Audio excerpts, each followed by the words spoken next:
Hello everyone, आप सभी को बहुत बहुत हार्दिक स्वागत करता हूं अपने यूट्यूब चैनल क्लास मॉनिटर में। आज मैं फिर लेके आया हूं गारवा lecture railway group D set practice question bank 2022 का। आज मैं सॉल्व पेपर लेके आया, वो भी ज़बरदस्त एक्सप्लेनेशन के साथ। 30 सवाल मैथ रहेगी, 30 सवाल रीजनिंग रहेगी और 40 सवाल जो है आपका जीके जीएस से संबंधित, करंट अफेयर से संबंधित रहेगी। तो प्लीज़ अंत तक जरूर जुड़े रहिएगा। बहुत ही कम समय है, रेलवे ग्रुप डी का एग्जाम होने वाली है। अभी फॉर्म मतलब अगर डाली जा रही है तो डेफिनेटली 1 से 1.5 महीने के अंदर एग्जाम होने वाली है। तो प्लीज़ अंत तक जरूर जुड़े रहिएगा। आज मैं 11वां लेक्चर जो है रुक्मणी बुक जो प्लेटफॉर्म की तो जो निकाली गई उसी का सॉल्व पेपर ज़बरदस्त एक्सप्लेनेशन के साथ आज मैं पढ़ाने वाला हूँ।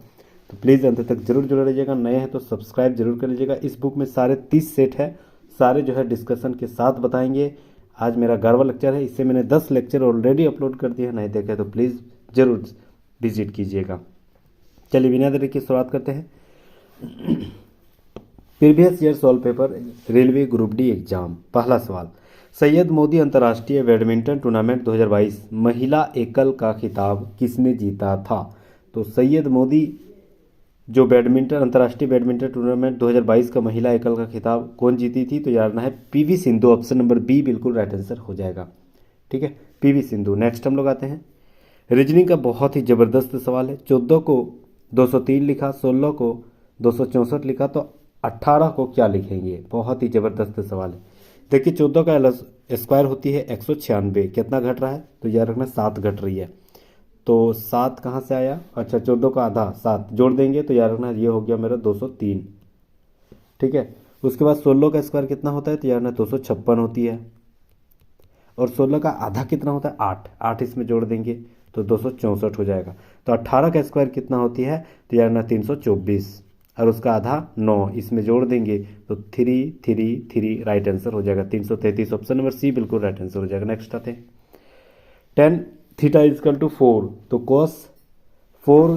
cos theta minus 2 sine theta बटे 2 sine theta minus cos theta is equal to what? तो सबसे पहले हम लोग tan थीटा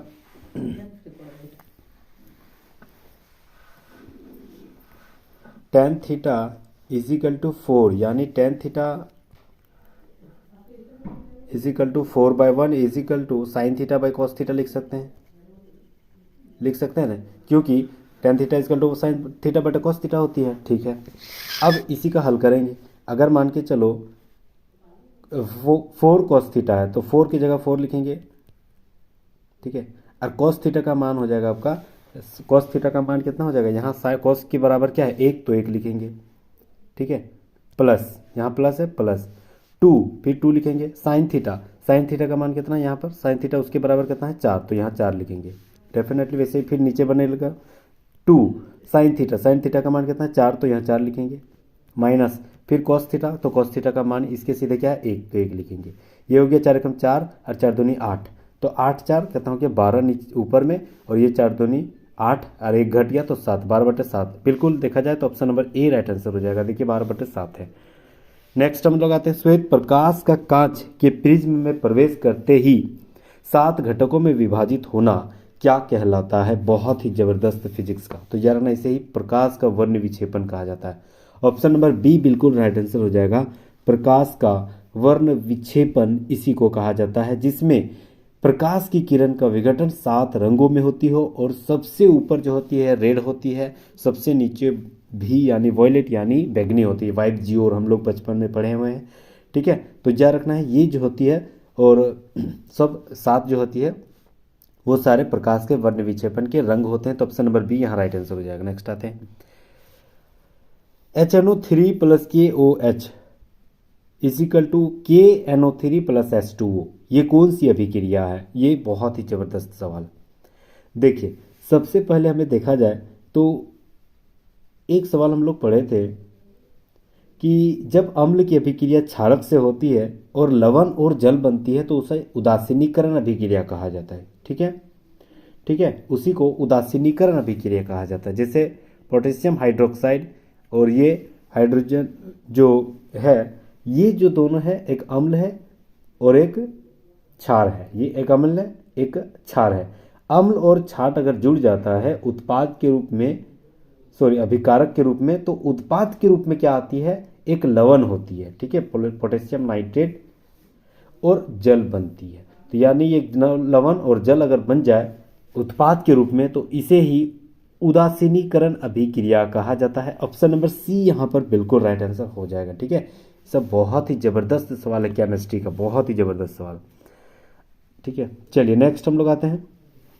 अच्छा, अपघटन अभिक्रिया किसको बोलते हैं?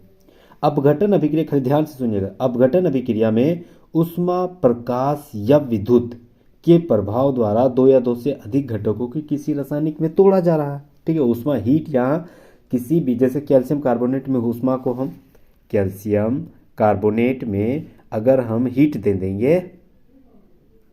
देंगे तो क्या हो जाएगा, ये calcium oxide plus carbon dioxide में ये क्या हो जाएगा, अलग हो जाएगा, टूट जाएगा। इसी को कहेंगे अपघटन अभिक्रिया, ठीक है। उसके बाद देखा जाए तो हाँ, संयोजन अभिक्रिया भी है। संयोजन अभिक्रिया किसको बोलेंगे? देखिए जो संयोजन अभिक्रिया है, दो या दो से अधिक पदार्थ मिलकर एक नए प्रतिफल यानी उत्पाद का निर्माण करे, उसे ही संयोजन अभिक्रिया कहते हैं, बिल्कुल, ठीक है। तो यहाँ पर देखा जाए तो ऑप्शन नंबर सी बिल्कुल राइट आंसर हो जाएगा। नेक्स्ट हम लोग आते हैं। फरवरी 2022 में भारत की पहली जैव सुरक्षा स्तर मोबाइल प्रयोगशाला का उद्घाटन कहाँ किया गया? तो यार ना, महाराष्ट्र। ऑप्शन नंबर बी यहाँ राइट आंसर हो जाएगा। अगला सवाल 7 नंबर, बहुत ही जबरदस्त रीजनिंग का सवाल है। देखिए मैं तो रीजनिंग 30 सवाल लेके आया हूँ, बहुत ही जबरदस्त एक्सप्लेनेशन यानी विश्लेषण के साथ बताएंगे, तो प्लीज़ अंत तक जरूर जुड़े रहिएगा। याद रखना, अगर 30 सवाल मैथ की रहेगी तो 30 चैप्टर भी आपका रिवीजन होने वाली है। 30 सवाल रीजनिंग का है यानी 30 चैप्टर भी आपका रिवीजन होने वाला है। सारे चैप्टर से कोई सवाल रहेगा, बहुत ही जबरदस्त हम लोग पढ़ेंगे। प्लीज़ अंत तक जरूर जुड़े रहिएगा। अगर आप एक प्रोफेशनल की तैयारी कर रहे हैं तो प्लीज़ जुड़े रहिएगा। नए हैं तो सब्सक्राइब कर लीजिएगा और बेल आइकन को जरूर दबा दीजिएगा, ताकि ऐसे जितने भी हम सेट प्रैक्टिस आपके सामने प्रस्तुत करूंगा तो सबसे पहले नोटिफिकेशन आपके मोबाइल में सबसे पहले पहुंचेगा, ठीक है। चलिए, तो देखा जाए तो 7 × 8 = 56 और 56 जो है ना 28 से हो गया, यानी 7 को 8 से गुना किया और 56 को 2 से भाग दे दिया, ठीक है। फिर 28 को 8 से गुना किया, हाँ, उसके बाद फिर 2 से भाग दे दिया, फिर इसको 8 से गुना करेंगे तो 8 दूनी 16, मतलब एक बार 8 से गुना कर रहा है 2 से भाग दे रहा है, 2 गुना कर रहा है 2 से भाग दे रहा है, 8 से गुना कर रहा है, तो अब गुना की बारी है, तो 8 दूनी 16, ठीक है। 8 × 8 = 9, 8 × 8 896। ऑप्शन नंबर बी देखिए, बहुत ही जबरदस्त सवाल है। Option number B right answer हो जाएगा। नेक्स्ट आते हैं। PQR संयुक्त रूप से एक व्यवसाय शुरू करता है, ठीक है। उसमें से P जो है 6 महीने के लिए 25,000 मतलब इन्वेस्ट करता है, तो सबसे पहले P लिखेंगे, फिर Q लिखेंगे, फिर R लिखेंगे। P जो है 25,000, ठीक है। उसके बाद Q जो है 5 महीने के लिए 44,000, उसके बाद R जो है 50,000 इन्वेस्ट करता है, ठीक है। अगर P 5 महीने, अगर P 6 महीने के लिए, मतलब 6 से इसको गुना करेंगे, 1000, 3 को सब में जीरो है कॉमन, तो 3,000, 3 को जीरो किसी में भी नहीं लिखे हैं, ठीक है। उसके बाद देखा जाए तो Q में 5 महीने के लिए, तो 5 में इससे गुना करेंगे और इसके बाद 3 महीने में इसमें इसको गुना करेंगे, ठीक है। तो 25 छौक कितना होता है 150, 44 5 220, ठीक है। और 5 × 15 150, सब में 1 जीरो कट सकता है, कट जाएगा बिल्कुल। तो 15 22 और 3 ये भी कटेगा, 15 22 और 3, यानी अगर इसको काटेंगे तो कितना में कटेगा, नहीं कटेगा, 3 से तो नहीं कटेगा, चलिए छोड़िए हटाइए। तो सब 15 और 22 और 15 15 30 40 50 52, यानी टोटल हो गया आपका 52 ये टोटल का मान कितना लाभ हुआ था, टोटल में कुल लाभ हुआ था 1,04,000 रुपया, ठीक है। अब बोल रहा है कि R यानी P कितना, मतलब P का क्या लाभ है, P देखा जाए तो अनुपात में कितना लाभ है 15, तो 52 = इतना, तो 15 = वाट, ठीक है। तो देखिए 15 = वाट हो गया। ये 52 दूनी 104 होती है ना, और 15 से 2 बार में गुना हो जाएगा, तो 30,000 राइट आंसर हो जाएगा, 3 को 0, ठीक है। 30,000 ऑप्शन नंबर डी बिल्कुल राइट आंसर हो जाएगा। नेक्स्ट हम लोग आते हैं। अगला सवाल जबरदस्त, निम्नलिखित में से किसके साथ भारत सरकार ने $115 बिलियन के नवोन्मेषी विकास के माध्यम से कृषि को सहनीय बनाने के लिए जल विभाजक क्षेत्र का कायाकल्प रिवॉर्ड कार्यक्रम पर हस्ताक्षर किए हैं। तो याद रखना ये सारे वर्ल्ड बैंक के साथ किए हैं। याद रखना ऑप्शन नंबर ए बिल्कुल राइट आंसर हो जाएगा। वर्ल्ड बैंक की स्थापना कब हुई थी? तो जुलाई 1944 में जो है ब्रेटन वुड्स सम्मेलन की अध्यक्षता, मतलब ब्रेटन वुड्स सम्मेलन के आधार पर विश्व बैंक की स्थापना 1944 में हुई थी। विश्व बैंक वर्ल्ड बैंक की स्थापना। नेक्स्ट हम लोग आते हैं ऐत्रेय उपनिषद, हिस्ट्री का सवाल। ऐत्रेय उपनिषद जो है वह किसके, ऐत्रेय आरण्य की दूसरी पुस्तक के चौथे और पांचवें छठे अध्याय में संबंधित है। जो सबसे पुराना उपनिषद, सबसे पुराना ऋग्वेद है। Option number A right answer हो जाएगा। ठीक है, ऋग्वेद में ही ऐत्रेय और कैसिकित्व ब्राह्मणवाद का सिद्धांत का प्रस्तुत किया गया है। ठीक है, यजुर्वेद में जो है शतपथ और तैत्तिरीय का जिक्र किया गया है। ठीक है, सामवेद में पंचविंश और षंडविंश, सामवेद में पंचविंश और षंडविंश का जिक्र किया है, और अथर्ववेद में गोपथ का। नेक्स्ट हम लोग आते हैं यानी शक्ति P, धारा I, प्रतिरोध R और विभवांतर V के बीच में कौन सा कथन जो है गलत है। ठीक है, कौन सा कथन गलत बता रहा है? तो देखा जाए तो I = V² बटे R होती है ना। ठीक है, तो देखा जाए तो ए ही यहाँ पर गलत बता रहा है। P = I/R², ये गलत है। ऑप्शन नंबर ए बिल्कुल राइट आंसर हो जाएगा। नेक्स्ट हम लोग आते हैं, देखिए 23 अगस्त 2022 का सेकंड शिफ्ट में रेलवे के ग्रुप डी के द्वारा पूछा गया सारे जो मतलब पूछा गया एक ही शिफ्ट में सारे क्वेश्चन आपके सामने प्रस्तुत कर रहा हूँ। 11वां सेट प्रैक्टिस है, 10 सेट प्रैक्टिस ऑलरेडी अपलोड कर दिए हैं। अगर पसंद आ रहा होगा तो प्लीज़ लाइक एंड सब्सक्राइब और बेल आइकन को जरूर दबा दीजिएगा। चलिए 12वां नंबर सवाल आते हैं। प्रश्न बहुत ही ज़बरदस्त सवाल है। ज़बरदस्त इसलिए है क्योंकि ऐसे सवाल जो है ना, छोटा सा सवाल लगेगा लेकिन बनने में थोड़ी दिक्कत हो जाती है, लेकिन कोई दिक्कत नहीं है, प्रैक्टिस बहुत ही ज़रूरी है। चलिए सबसे पहले इसमें क्या करना है, सबसे पहले √2x + 9 = 13, और ये प्लस एक्स है ना, इधर आएगा तो -x, दोनों को होल स्क्वायर कर देंगे। ठीक है, इसको भी स्क्वायर करेंगे, इसको भी स्क्वायर करेंगे, तो ये स्क्वायर और रूट कट जाएगा, तो इधर बच गया सिर्फ 2x + 9, बिल्कुल इजिकल टू इधर बच गया a + b का होल स्क्वायर, तो ये हो गया a², यानी 13 का स्क्वायर 169। ठीक है, और b² यानी -प्लस x²। ठीक है, उसके बाद हो गया +- यानी 13 दूनी 26x। चलिए ये मेरा हो गया आपका x² -26x + 169, इसको तोड़ेंगे, ये मेरा हो गया क्या, ये -2, ये +2x है, इधर ले आएंगे तो -2x हो जाएगा, तो उधर ले जाएंगे तो उधर हो जाएगा तो -2x, तो ये हो जाएगा आपका। फिर इधर बराबर की इधर ही लिखते हैं, इधर कुछ नहीं, इधर 0 रह गया, तो फिर लिखेंगे x²।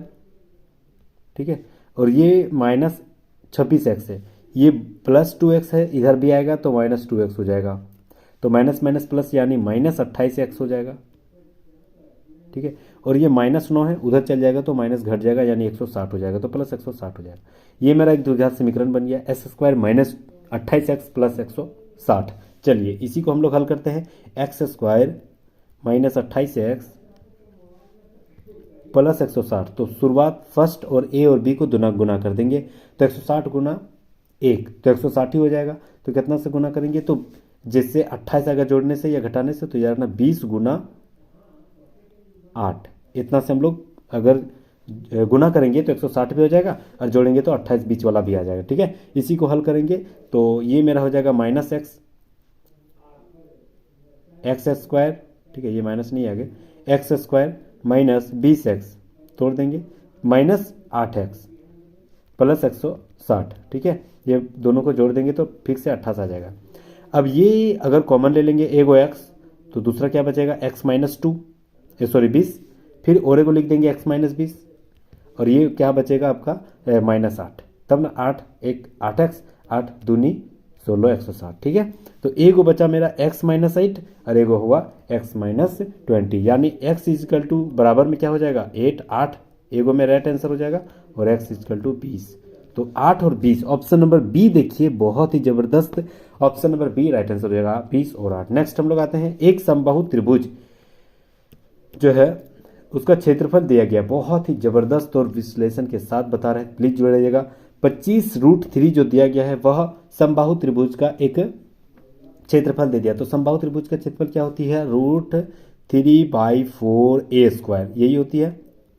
तो तो इसका मान दे दिया है 25√3। ये √3 ये √3 कट गया, ये 4 जो है ना उधर चल जाएगा तो गुना में चल जाएगा, यानी 25 चौक 100। तो ए इजकल टू रूट उधर चल जाएगा तो 100 किसका है, 10 का, यानी ए इजकल टू मेरा क्या निकला, 10 निकला। ठीक है, पूछ क्या रहा है, वही पूछ रहा है, हाँ पूछ वही रहा है कि भुजा की लंबाई याद करना है, तो 10 ऑप्शन नंबर सी देखिए बिल्कुल राइट आंसर हो जाएगा।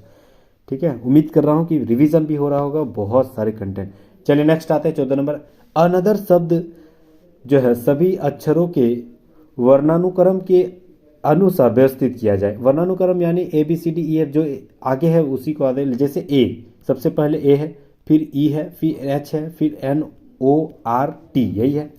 अब बोल रहा है कि तो इस प्रकार निम्नलिखित शब्द में बाएं सिरे से चौथे स्थान कौन हो गया, एन हो गया, बाएं से इधर से चौथा स्थान, ठीक है अक्षर, और दाएं सिरे से दूसरे अक्षर, ठीक है दाएं सिरे से दूसरे अक्षर के बीच में अंग्रेजी वर्णमाला की श्रृंखला में कितने अक्षर जो आते हैं। तो याद रखना ये इसके एन और आर के बीच में कितना अक्षर आता है, तो एन और आर के बीच में M N O P Q R 3 आता है, 3। तो ऑप्शन नंबर सी देखिए बिल्कुल राइट आंसर हो जाएगा 3। नेक्स्ट हम लोग आते हैं, गोलीय दर्पण के ध्रुव और फोकस के दूरी कितनी होती है। तो गोलीय दर्पण की जो ध्रुव होती है ना वह फोकस की आधी होती है, यानी R/2 option number A right answer हो जाएगा।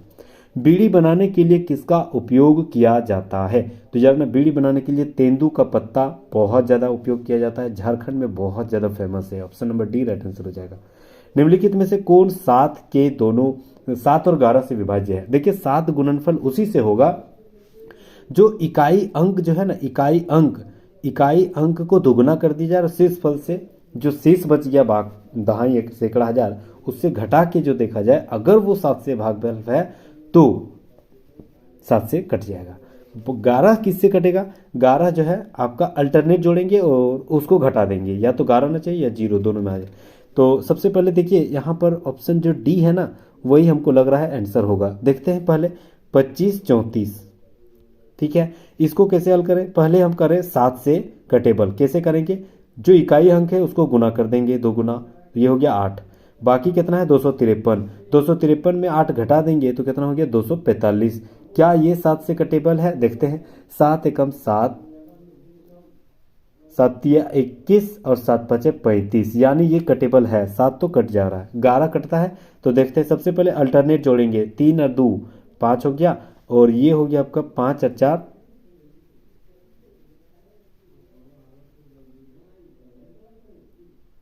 9, 9 में 5 किया तो 4 नहीं जा रहा, यानी जो डी है नहीं जा रहा। ठीक है सी देखते हैं 304 30 30 14 3, इसमें भी अल्टरनेट जोड़ेंगे 3 और 1 4 और 4 और 4, ये तो लग रहा है ठीक है, लेकिन अगर इकाई 7 से देखते हैं 7 5 4 दूनी 8 और इसमें घटाएंगे तो नहीं कट रहा है, और 8 8 8 4 12 और इधर 10, ये भी नहीं कट रहा है। ये देखते हैं 7 और 1 8 और 7 और 1 8, यानी अल्टरनेट जोड़ रहे हैं तो 0 आ रहा है फिक्स है।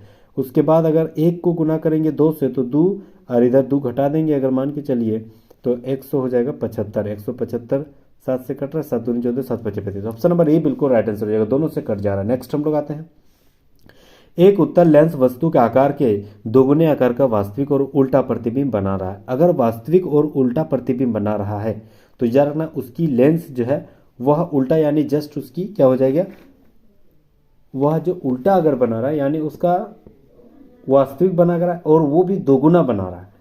ठीक है, तो आवर्धन बराबर क्या होती है, प्रतिबिंब की दूरी बटे बिंब की दूरी, यही होती है। तो प्रतिबिंब की दूरी जो है बता रहा है वह कितना है, तो ये जो बता रहा है ना वह 2 गुना है। ठीक है, वह क्या है 2 गुना है। तो याद रखना ये जो है आपका उत्तल लेंस में हमेशा माइनस होती है, याद रखना है। ठीक है, तो ऑप्शन नंबर यहाँ देखिए बी राइट आंसर हो जाएगा, -2 हो जाएगा राइट आंसर। नेक्स्ट आते हैं 22 25 27 24 और x का माध्य जो है वह 26 है, तो x का मान ज्ञात करना है, बहुत ही जबरदस्त।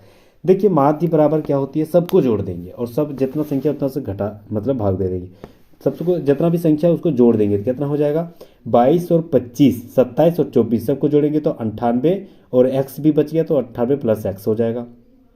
ठीक है, और k को संख्या है 1 2 3 4 5, तो 5 को संख्या तो 5 से भाग दे देंगे, बराबर कितना है 26। तो 26 उधर 5 डायरेक्ट चल जाएगा तो गुना हो जाएगा, तो कितना हो जाएगा 26 और 5 130 हो जाएगा। और 130 एक्स बराबर इधर रह जाएगा और 98 उधर प्लस है तो माइनस उधर 98 चल जाएगा, तो कितना हो जाएगा 32 राइट आंसर हो जाएगा। ऑप्शन नंबर बी देखा जाए तो बहुत ही जबरदस्त राइट आंसर हो जाएगा। नेक्स्ट हम लोग आते हैं अगला सवाल।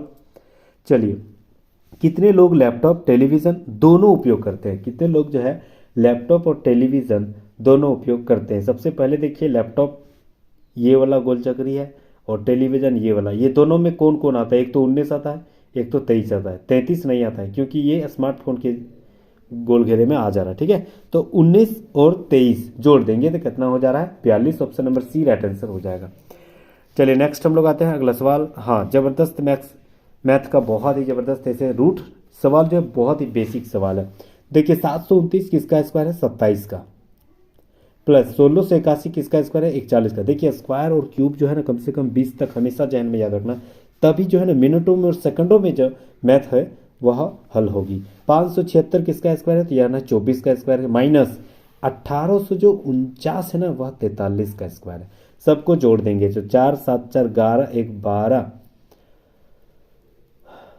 12 का 2 4 2 4 4 8 और 1 9 92। 92 में 43 घटा देंगे तो क्या हो जाएगा 49 राइट आंसर हो जाएगा। ठीक है, तो ऑप्शन नंबर सी देखिए बहुत ही जबरदस्त राइट आंसर हो जाएगा 49। नेक्स्ट आते हैं, बाएं से ये और दाएं से ये दिया गया। यदि प्रश्न दी गई 3 अंकों वाली आधारित, यदि दूसरी सबसे बड़ी संख्या, अच्छा दूसरी सबसे बड़ी संख्या जो है वह कौन सी हो जाएगी? सबसे बड़ी संख्या 800 है, उसके बाद कौन से 630, तो दूसरी सबसे बड़ी संख्या 630 हो जाएगा।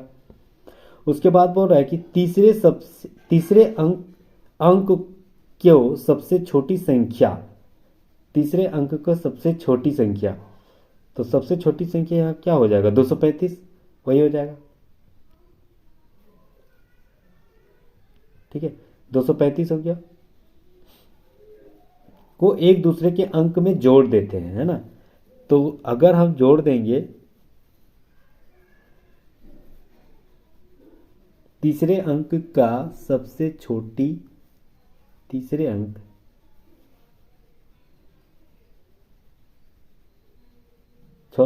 दूसरी सबसे बड़ी संख्या हो गया 630 और सबसे छोटी संख्या 235 हो गया। ठीक है, तो इसका मान तीसरे अंक की सबसे छोटी संख्या के दूसरे अंक में जोड़, अच्छा ठीक ठीक ठीक, दूसरे तीसरे अंक के सबसे छोटी संख्या के दूसरे अंक ये, और दूसरी, हाँ हाँ बिल्कुल बिल्कुल, इसको बोल रहा है, और इसका जो दूसरी सबसे बड़ी इकाई का तीसरा अंक 0। अच्छा ठीक ठीक, 0 और 3 को जोड़ देंगे, यही बोल रहा है, तो कितना होगा 3।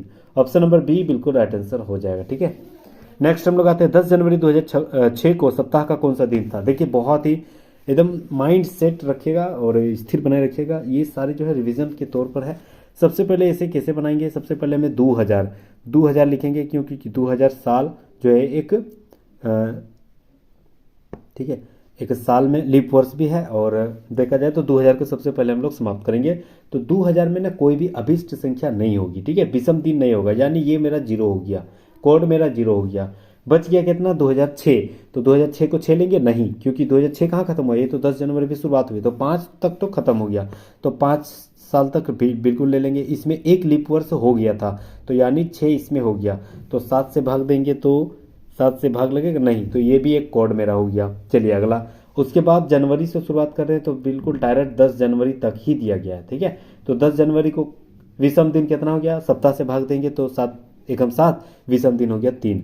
अब सबको जोड़ देंगे 6 3 और 9 और 1 0, मतलब 9 हो गया, और 7 से फिर भाग देंगे तो 7 एकम 7, विषम दिन कितना हो गया? जो शेष फल बच रहा है उसी को विषम दिन, ऑड डे बोला जाता है। तो 2 होती है, फर्स्ट होती है आपका सोमवार, तो दूसरा हो गया मंगलवार। ऑप्शन नंबर बी यहाँ देखिए बहुत ही जबरदस्त राइट आंसर हो जाएगा। नेक्स्ट हम लोग आते हैं, फरवरी 2022 में निम्न से किस भारतीय दिवाला और शोध अक्षमता बोर्ड का अध्यक्ष जो बनाया गया था? तो कौन हो जाएगा? Ravi Mittal. Option number C right answer हो जाएगा। चलिए पाई चार्ट से संबंधित सवाल है, बहुत ही जबरदस्त सवाल है, ऐसे सवाल बनते हैं, प्लीज जुड़े रहिएगा।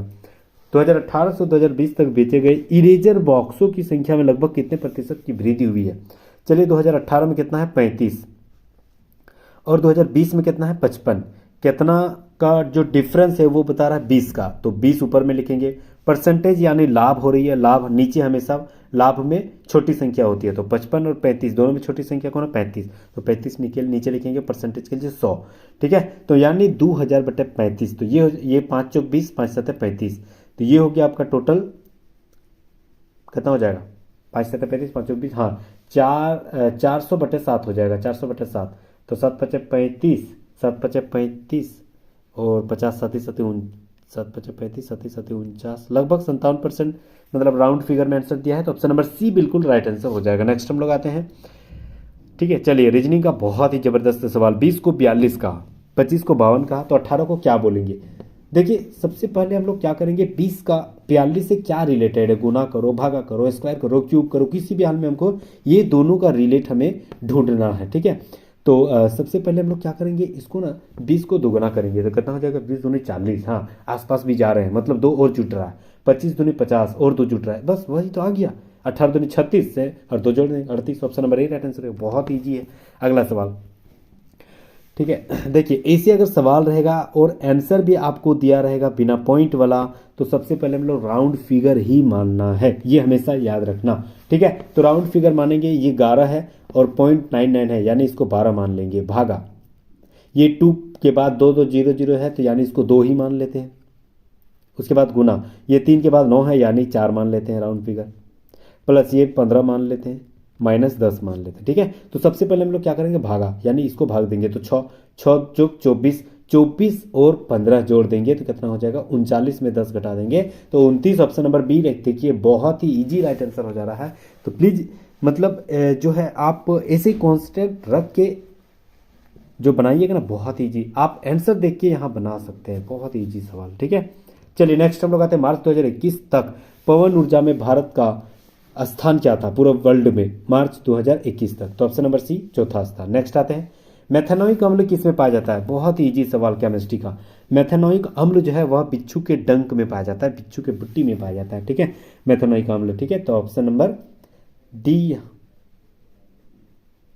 अच्छा, पौधे के पत्ती, मेथेनोइक में तो फॉर्मिक अम्ल पाया जाता है बिच्छू में, पौधे के पत्ती में बिच्छू बुट्टी में पाया जाता है ना।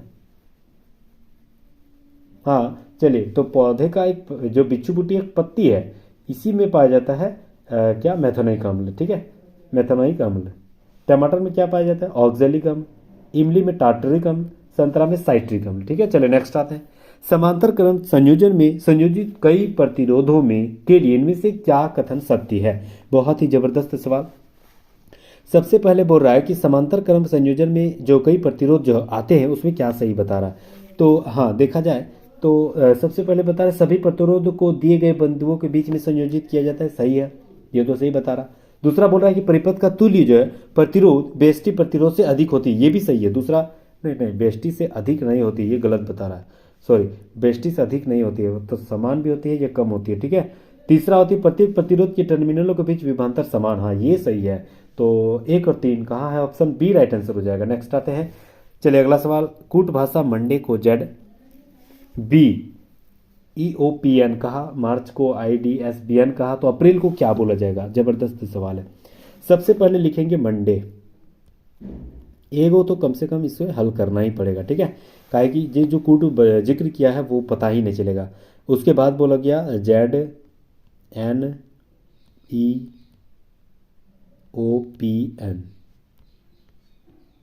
ठीक है, देखिए M के बाद N होती है, Y के बाद Z होती है, OP, ठीक है, NODE, ठीक है, उसके बाद हो गया ये B है ना, तो AB। मतलब ये जो फर्स्ट वाला लास्ट जो है ना, एक जोड़ दे रहा है, फिर यहाँ सेकंड लास्ट में एक जोड़ दे रहा है, थर्ड यहाँ थर्ड लास्ट में एक जोड़ दे रहा है, बस वही तो हमें कर रहा है। ठीक है, तो देखिए ऑप्शन नंबर बी बहुत ही ज़बरदस्त आंसर लग रहा है, MJSQB। ठीक है, M के बाद आपका क्या हो गया, सॉरी यहाँ हमें कूट लिखना है अप्रैल ना, ए के बाद क्या होता है बी, पी के बाद वो क्या होती है, तो पी के बाद जो होती है वह पी के बाद क्यू होती है, आर के बाद एस होती है, आई के बाद जे होती है, एल के बाद एम होती है, तो MJSQB Q B, option number B देखिए बहुत ही जबरदस्त राइट आंसर हो जाएगा। नेक्स्ट हम लोग आते हैं, यदि एक वृत्त का परिधि 88/7 सेंटीमीटर है तो उस वर्ग का परिमाप ज्ञात कीजिए जिसकी प्रत्येक भुजा की लंबाई दिए गए वृत्त की त्रिज्या के बराबर हो जाएगा। बहुत ही जबरदस्त सवाल। देखिए वृत्त का परिधि यानी 2πr फॉर्मूला होती है, इजिकल टू 88/7 दे दिया है, यानी अगर हम पाई का मान रखेंगे तो कट जाएगा बिल्कुल, 22/7 इंटू आर इजिकल टू 88/7, ये 7 कट जाएगा, 22 चौक 88 हो जाएगा, ये 2 दूनी 4 यानी आर बराबर 2 हो जाएगा। ठीक है, अब हमें ढूंढना है कि प्रत्येक भुजा की लंबाई जो दिए गया ना वह वृत्त की त्रिज्या के बराबर है। ठीक है, वृत्त की त्रिज्या के बराबर है, यानी अगर वर्ग का परिमाप जो बता रहा है, वह जो वर्ग का परिमाप हमें ढूंढने बोल रहा है, वह वर्ग का परिमाप का एक जो भुजा है ना वह वृत्त की त्रिज्या के बराबर है, यानी ये 2 है, तो इसका परिमाप क्या हो गया, यहाँ 2 यहाँ 2 यहाँ 2, तो 4 दूनी 8 राइट आंसर हो जाएगा। ऑप्शन नंबर सी देखिए बहुत ही जबरदस्त राइट आंसर है। नेक्स्ट आते हैं, ईस्टर टोकरी में इनमें से किस धर्म से संबंधित है। ईस्टर टोकरी जो है ना वह ईसाई धर्म से संबंधित है, option number B right answer हो जाएगा। नेक्स्ट आते हैं, अगर बी उत्तर की ओर मुख करके एक बिंदु पर खड़ा है, ठीक है, चलिए तो उत्तर कहीं एक जगह मान लेते हैं, उत्तर की ओर मतलब ऊपर की ओर देख रहा है, बी जो है मुड़ता है पूर्व की ओर और 50 मीटर जाता है, तो अगर बी 50 मीटर जा रहा है, यहाँ मानते हैं 50 मीटर इधर जा रहा है पूर्व की ओर, तो इधर जा रहा है 50 मीटर, उसके बाद जो है राइट जो है बाएं हाँ दक्षिण की ओर गया और 30 मीटर गया, यानी यहाँ से यहाँ 30 मीटर गया। ठीक है, उसके बाद फिर वह बाएं मुड़ा और 40 मीटर गया, यानी वो बाएं उधर से ही बाएं इधर हो जाएगा, तो ये 40 मीटर यहाँ गया। ठीक है, उसके बाद बोल रहा है कि वह फिर दाएं मुड़ा 50 मीटर गया। ठीक है, तो वह फिर 50 मीटर ऐसे गया, फिर वह दाएं मुड़ा 20 मीटर गया, फिर यहाँ से बाएं मुड़ा 20 मीटर गया, सॉरी दाएं मुड़ा 20 मीटर। ठीक है, उसके बाद जो फिर दाएं मुड़ा और 10 मीटर गया, दाएं मुड़ा 10 मीटर, और फिर अंत में वह दाएं मुड़ा फिर 20 मीटर गया। अच्छा, यहाँ से यहाँ फिर 20 मीटर इधर गया। अब बोल रहा है कि वह जो है उसका मुख बी ने कितनी दूरी केवल चल कर तय की और अब उसकी मुख किस ओर है। सबसे पहले इसका मुख तो उत्तर की ओर है, तो उत्तर जहाँ भी होगा तो ए और बी तो ऐसे ही खत्म हो जा रहा है। टोटल मेरा कितना हो जा रहा है, टोटल को अब हम लोग जोड़ देंगे। सबसे पहले 50 3 80 8 4 12 12 5 17 और नहीं बी ने कितना दूरी तय किया,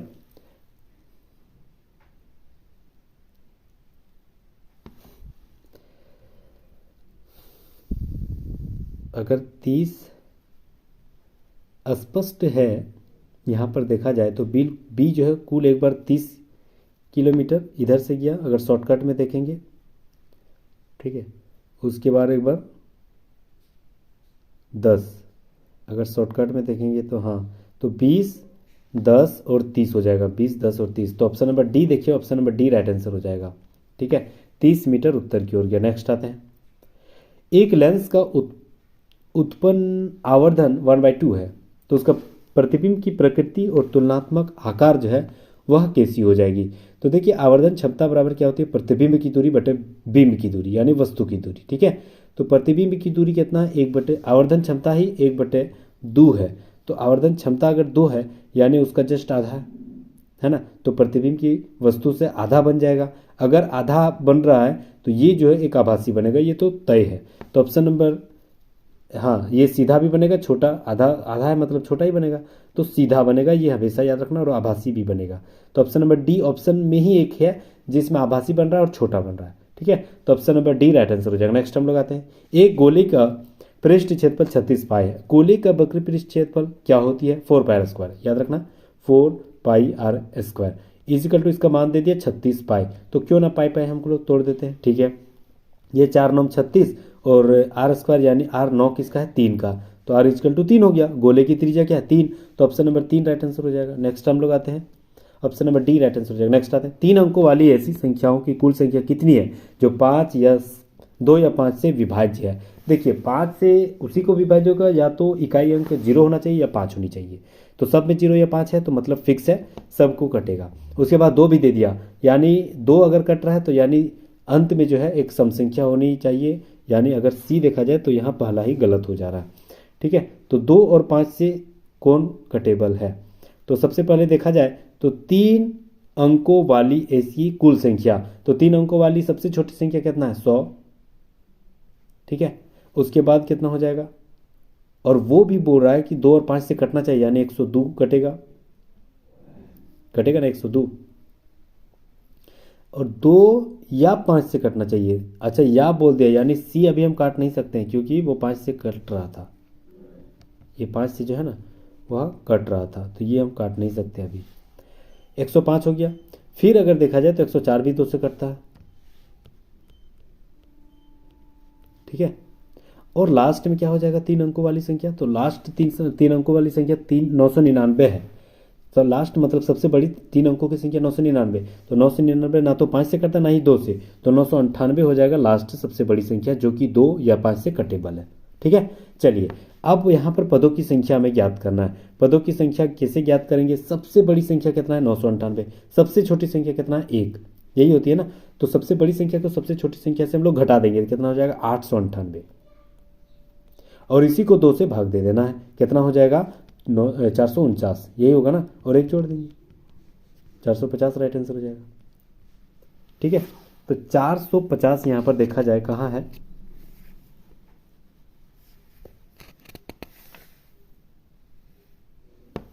नहीं, 450 अभी कैसे आंसर हो जाएगा? देखिए इसका फॉर्मूला बहुत मतलब ज़्यादा है, एस के द्वारा भी निकाले जाते हैं, n/2 व 2n-1 इंटू जो होती है n/2 2a plus N D into, ये सारे फॉर्मूला से भी निकाला जा सकता है। चलिए यहाँ से भी हम लोग बना सकते हैं, ऐसा कोई दिक्कत नहीं है। तो 3 अंकों वाली 5 से विभाज्य अगर देखा जाए तो ये 2 से विभाज्य था 400। ठीक है, 450। अब 5 वाला हम लोग निकालते हैं। अच्छा, 5 वाला हम लोग तो निकाल भी नहीं किए। 5 वाला कितना होगा? 100, फिर 105, फिर 110, और लास्ट के में कितना हो जाएगा आपका? 995। ठीक है, सबको अलग अलग निकालना पड़ेगा। तो इसमें जो कितना संख्या है? सबसे पहले 995 को जो है बड़ी संख्या सबसे छोटी संख्या घटा देंगे तो 895 हो जाएगा।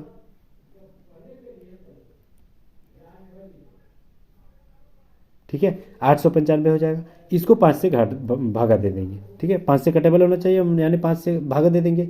तो ये 5 से अगर भागा देंगे तो कितना हो जाएगा? तो यार ना ये 5 से भाग देंगे तो लगभग 179 हो जाएगा, इतना बार में कट जाएगा। इसमें एक फिर जोड़ देंगे, लास्ट में इसमें जोड़े थे, इसमें तो 180 हो जाएगा, यानी 450 प्लस 180, इसको जोड़ देंगे 0 8 5 450 हो गया, और 180 कितना हो गया आपका?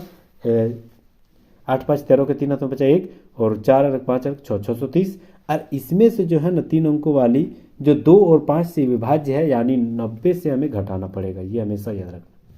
तो 540 ऑप्शन नंबर डी देखिए राइट आंसर हो जाएगा। नेक्स्ट हम लोग आते हैं, वर्तमान में कौन सा ऐसा तत्व है जिनमें इसमें प्राकृतिक रूप से पाए जाने वाले तत्व होते हैं? तो याद रखना है, अगर देखा जाए तो वर्तमान में जो कितने तत्व है पीरियोडिक टेबल में? 118। उसमें प्राकृतिक रूप से पाया जाता है 94। तो ऑप्शन नंबर बी देखिए बहुत ही जबरदस्त राइट आंसर है। वर्तमान में जो पीरियोडिक टेबल है उसकी खोज किसने किया था? तो यार ना मोजले ने किया था, आधुनिक आवर्त सारणी की खोज। ठीक है, मोजले ने जो किया आधुनिक आवर्त सारणी की खोज, यह किस आधार पर है? तो यार ना ये जो है ना परमाणु संख्या पर आधारित है, ये हमेशा याद रखना, परमाणु संख्या पर आधारित है। ठीक है, परमाणु संख्या पर आधारित है। इससे पहले जो मेंडलीफ की आवर्त सारणी ने खोज की थी, जो बनाई थी, वह मेंडलीफ की आवर्त सारणी जो है आपका द्रव्यमान संख्या पर आधारित था, द्रव्यमान संख्या। ये सब बहुत ज़्यादा बार पूछा जाता है, हमेशा याद रखना। हम लोग आधुनिक आवर्त सारणी जो पढ़ रहे हैं वह परमाणु संख्या पर आधारित है, 1 2 3 4 5 6 7 8, और मेंडलीफ की आवर्त सारणी द्रव्यमान संख्या, जस्ट उसका डबल से कुछ ज़्यादा था। ठीक है, नेक्स्ट हम लोग आते हैं। चलिए, ए और बी का मान यहाँ दिया गया। सबसे पहले इस द्विघात समीकरण से हमें x का मान निकालना पड़ेगा। तो देखिए बहुत ईजी है, सबसे पहले 12 और 7 को 1 से गुना करेंगे, तो 12 और 1 को गुना करेंगे तो 12 हो जाएगा। 12 को तोड़ेंगे तो 3 और 4 हो जाएगा, यानी 3 4 ही मेरा राइट आंसर है। ठीक है, तो 3 4 ही मेरा राइट आंसर है। तो ए का मान 3 लेते हैं, बी का मान 4 लेते हैं। तो ए का मान 3 यानी ए का क्यूब, तो 3 3 9 9 27, तो 27 हो जाएगा ऊपर में। फिर बी क्यूब यानी बी 4 4 16, 16 चौक 64, 64 हो जाएगा ऊपर में। फिर ए स्क्वायर यानी 3 3 9 प्लस बी स्क्वायर यानी 4 4 16 प्लस 1 हो गया। तो 27 और 64 को जोड़ देंगे तो कितना हो जाएगा, 9 7 4 11 91 हो जाएगा। बट वो 16 और 9 और 1 जोड़ देंगे तो मेरा 26 हो जाएगा। ठीक है, इसको अगर भाग देंगे तो कितना हो जाएगा, भाग ही पूछ रहा है, 26 यहाँ 3 पॉइंट कुछ होगा, तो 3 पॉइंट देखिए option number A right answer हो जाएगा। नेक्स्ट हम लोग आते हैं, भारत को कितने भौगोलिक क्षेत्रों में बांटा गया। बहुत ही जबरदस्त सवाल। देखिए अगर मान के चलो एक भारत का मानचित्र थोड़ा सा हम लोग बना ही लेते हैं।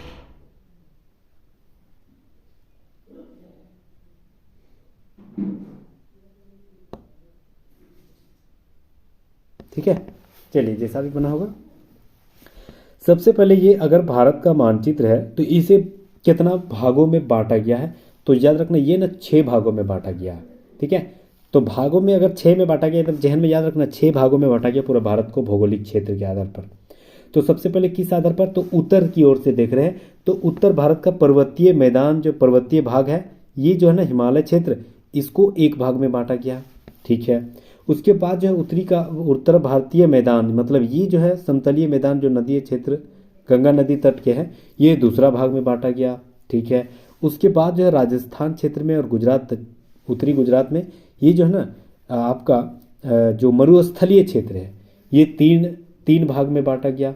उसके बाद जो है प्रायद्वीपीय पठार जो है आपका चौथा भाग हो जाएगा। यहाँ पर जो है नर्मदा नदी के आसपास जो पठार है ये प्रायद्वीपीय पठार के रूप में जो है वो उसको चौथा भाग में बांटा गया। नेक्स्ट आते हैं, उसके बाद जो है इसके इलाके में बहुत सारे तटीय राज्य हैं उसको एक भाग में बांटा है। ठीक है, उसके बाद बहुत सारे जैसे अंडमान निकोबार हो गया, लक्षद्वीप हो गया, ठीक है, और भी बहुत सारे जो है द्वीप है, इन सारे द्वीपों को एक भाग में बांटा है। कितना हो गया, 1 2 3 4 5 और ये एक हो 6। ठीक है, तो 6 भागों में टोटल बांटा गया, ये हमेशा याद रखना। चलिए नेक्स्ट हम लोग आते हैं, भोपाल गैस त्रासदी के दौरान यूनियन कार्बाइड के अध्यक्ष कौन थे। देखिए हमको लग रहा है कि जब तक दुनिया रहेगा ना तब तक ये सवाल पूछेगा, बहुत ज़्यादा बार ये सवाल पूछा गया है। 1984 की बहुत बड़ी घटना थी, हाल ही में इसकी जो है वर्षगांठ भी मनाई गई थी। 1984 जो लगभग 2 से 3 दिसंबर की रात को जो है भोपाल यानी मध्य प्रदेश क्षेत्र के आसपास में भोपाल में जो है यूनियन कार्बाइड के द्वारा एक फैक्ट्री में क्या हो गया था, गैस लीक हो गया था। ठीक है, मिथाइल आइसोसाइनाइड नाम की एक गैस लीक हो गया था। बहुत सारे हमारे जो है लोगों की जान चली गई थी, इसमें बहुत दुख बड़ी घटना थी। ठीक है, तो सवाल कर रहा है कि इसमें अध्यक्ष कौन था उस कंपनी का, तो यार ना Warren Anderson. Option number C देखिए बहुत ही जबरदस्त राइट आंसर है और बहुत ही शानदार ये सवाल है। Option number C right answer हो जाएगा, बहुत ही शानदार। अगला सवाल 42 नंबर, पहले नगर निगम की स्थापना 1688 में किस क्षेत्र के पूर्व प्रेसिडेंसी टाउन में ब्रिटिश काल के दौरान किया गया था। तो याद रखना ये मद्रास क्षेत्र में किया गया था। सबसे शुरुआत में नगर पालिका की स्थापना मद्रास क्षेत्र के दौरान, मद्रास क्षेत्र के आसपास जो ब्रिटिश काल के दौरान की गई थी। याद रखना है, याद रखना सबसे पहले तो कब, 1687-88 में। तो option number C right answer हो जाएगा। ये जबरदस्त सवाल है, हमेशा जहन में याद रखना, मद्रास में सबसे पहले नगर निगम की स्थापना हुई थी भारत में। चलिए नेक्स्ट आते हैं, यदि 5 क्रमागत सम संख्याओं का औसत 10 है, ठीक है, 5 क्रमाओं का, ठीक है। अच्छा, नगर निगम के बारे में हम लोग कुछ पढ़ भी लेते हैं क्योंकि यहाँ से रिवीजन भी हो जाएगा आपका। ठीक है, नगर निगम की जो भारतीय संवैधानिक पद दिया गया वह कितना में दिया गया, तो यार 44वें संविधान संशोधन, ठीक है, कब, तो 1993 में, 92-93 में इसकी जो है भाग 9 के क में इसकी स्थापित की गई थी। ठीक है, और यह एक संविधान में दर्जा दे दिया गया था। अनुच्छेद क्या है, तो 243 टी से 243 तो से 243 यो तक इसका जिक्र किया गया नगर पालिका। ठीक है, एकदम हमेशा याद रखना भाग। और अच्छा, अनुसूची में कितना है, तो यार ना 12वें अनुसूची में। अच्छा, इसके कितने भाग है ये भी ज़्यादातर पूछे जाते हैं, कितने भाग यानी विषय कितना है। जो पंचायत है उसमें 29 आता है और नगर पालिका में 18 विषय हैं, ये हमेशा याद रखना। बहुत ही ज़बरदस्त यहाँ से सवाल बनते हैं। 74वां संविधान संशोधन 1993 भाग 9 के क में जिक्र किया गया है 243 से 243 यह तक, और अनुसूची जो है 12वां है, और इसमें विषय जो है 18 है। ठीक है, चलिए नेक्स्ट हम लोग आते हैं अगला सवाल। 5 क्रमागत सम संख्याओं का औसत जो है 10 है। 5 क्रमागत क्रम से मतलब एक एक जोड़ते जाएंगे। अगर पहला वाला 1 मान लिए तो दूसरा वाला 2 मानेंगे, मतलब x+2। तो तीसरा वाला 3 मानेंगे, यानी 2 में फिर 4 जोड़ देंगे, तब ना x में जोड़ेंगे 4 तो 3 हो जाएगा ना, माना अगला शब्द हो जाएगा। ठीक है, तो फिर इसी तरह सम बोल रहा है तो उसके आधार पर तो ठीक है, 2 दूनी 4 2 4 8, तो ये हो जाएगा, फिर अगला वाला 6 हो जाएगा। ठीक है, के को बोल रहा है 5, तो और को जोड़ेंगे तो x+8 हो जाएगा। टोटल को जोड़ देंगे x यानी 5x, 6 6 12 8 20। ये टोटल का मान कितना दे दिया है, तो टोटल का मान जो है आपका 5 क्रमागत सम संख्याओं को औसत जो है 10 है, यानी 5 दूनी 5 10 50। ठीक है, तो ये 20 हो जाएगा तो 30 हो जाएगा, तो 5x बराबर 30/5 हो जाएगा, यानी 6 हो जाएगा। ठीक है, तो 6 जो हो वह शुरुआत हो रही है, यहाँ 6 लिखेंगे, यहाँ हो रहा 8, 2 2 जोड़ते जाएगा ना, फिर 6 में 4 जोड़ेंगे तो 10, 6 7 8 9 10 11 12 13 14। अब बोल रहा है कि इसकी जो संख्या है वह मध्य संख्या क्या हो जाएगा, यही पूछ रहा है मध्यांश, तो 10 हो जाएगा। 10 तो है मध्य संख्या ना। अब अगर माध्य नहीं निकाल मतलब आसान बहुत है, सबसे पहले फर्स्ट वाला और लास्ट वाला जोड़ दो, 14 और 6 20, और 2 से भाग दे देना 20, 20/2 10, तो वो भी अगर बीच वाला संख्या है, अगर यहाँ रेशियो सेम है तो बीच वाला ही राइट आंसर हो जाएगा 10। ठीक है, तो ऑप्शन नंबर डी बिल्कुल राइट आंसर हो जाएगा। नेक्स्ट हम लोग आते हैं, 5 व्यक्ति KLMNOP को एक महीने में 5 अलग अलग तारीखों अर्थात पहली दूसरी तीसरी चौथी पांचवी में वेतन मिलता है। L को M के ठीक बाद वाली तारीख में मिलता है, यानी L जहां भी मिलता है M के बाद में ही मिलता है, जिसको जब भी मिलता है। N को K के ठीक पहले वाली तारीख पर मिलता है, यानी N जहां भी है K के ठीक पहले ही मिलता है। ठीक है, चलिए N P को K के ठीक बाद वाले, यानी KP, ऐसे ही हो गया। ठीक है, पांचों आ गया। अब यहाँ पर बोल रहा है अगर P को महीने के 3 तारीख को मिल रहा है, अगर P को 3 तारीख को मिल रहा है तो ऐसे अगर क्रम वाइज लिख दिया तो ये फिक्स है, 1 2 4 ये 5 हो जाएगा। अब बोल रहा है कि M को किस तारीख को मिल रहा है, तो 4 तारीख ना, ऑप्शन नंबर बी यहाँ देखिए राइट आंसर हो जाएगा। नेक्स्ट हम लोग आते हैं, रानी की बहन की आयु उसकी आयु से 4 वर्ष अधिक है। अगर रानी X है तो रानी की बहन 4 साल ज़्यादा, यानी X+4। अब बोल रहा है कि अगर उनकी बहन की उम्र जो है 28 साल है, यानी X+4, उसकी बहन X+4 = 28, यानी X = 28 माइनस 4 को घटा देंगे तो ये 24 हो जाएगा। तो X बराबर कितना 24, ऑप्शन नंबर डी बिल्कुल राइट आंसर हो जाएगा। नेक्स्ट हम लोग आते हैं, हाँ, y की जगह हम लोग ना कूटबद्ध जो है वह चिन्ह को देना है। सबसे पहले हमें कैसे करेंगे, सबसे पहले हम शुरुआत में बता रहे हैं भाग देखना है। भाग देखना यानी अगर भाग कटेबल है तो सारे हो जाएगा। सबसे पहले यहाँ शुरुआत में भाग है, अगर यहाँ भाग लिखेंगे तो 8 चौक 32 मतलब कट जा रहा है। ठीक है, और लास्ट में डी वाला भी कट जा रहा है। तो देखिए सबसे पहले हम लोग शुरुआत करते हैं डी से ही, लास्ट से ही शुरुआत करते हैं डी। तो 32 पहला में क्या लिखेंगे, भागा 8, फिर गुना 16, फिर बराबर 8 गुना 8। देखिए 8 चौक 32, 16 चौक 64, इधर बराबर 8 8 64, बराबर हो गया ना। तो ऑप्शन नंबर डी देखिए बहुत ही जबरदस्त राइट आंसर हो जाएगा। नेक्स्ट हम लोग आते हैं, शीला प्रातः काल सूर्य की ओर मुख करके खड़ी है, यानी वह पूर्व की ओर मुख करके खड़ी है। ठीक है, अब प्रातः सूर्य की ओर चलना शुरू करता है और अपने दाईं ओर मुड़ती है। कुछ मिनट चली, ठीक है, कुछ मिनट चली और जो है दाएं मुड़ती है, दाएं मुड़ती है, कुछ मिनट चली यहाँ से, फिर वह दाएं मुड़ने के बाद फिर वह बाएं मुड़ जाती है और 3 मीटर जाती है। ठीक है, और रुक जाती है। शीला अब किस मुख में है, तो किस मुख में, वही मुख में ना, पूर्व की ओर, यहाँ भी पूर्व। तो ऑप्शन नंबर डी यहाँ देखिए राइट आंसर हो जाएगा, पूर्व। नेक्स्ट हम लोग आते हैं, भारतीय संविधान में कितने दोषों से विशेषताएं ली गई। देखिए यहाँ एकदम याद करवा देंगे, प्लीज जोड़ देंगे। सबसे पहले जो है भारतीय संविधान में ब्रिटेन से ले लेते हैं, शुरुआत करते हैं ब्रिटेन।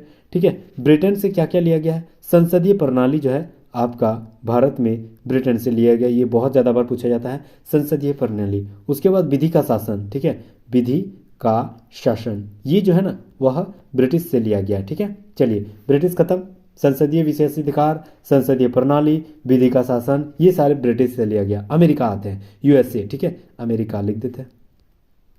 अमेरिका से क्या लिया गया? फंडामेंटल राइट्स यानी मूल अधिकार जो है, यह जो है आपका अमेरिका से लिया गया। अच्छा, न्यायिक पूर्वावलोकन, ये जो दिया गया है ना, न्यायिक पूर्वावलोकन, ये जो है वह भी अमेरिका से लिया गया, हमेशा याद रखना। तीसरा आते हैं कनाडा, ठीक है।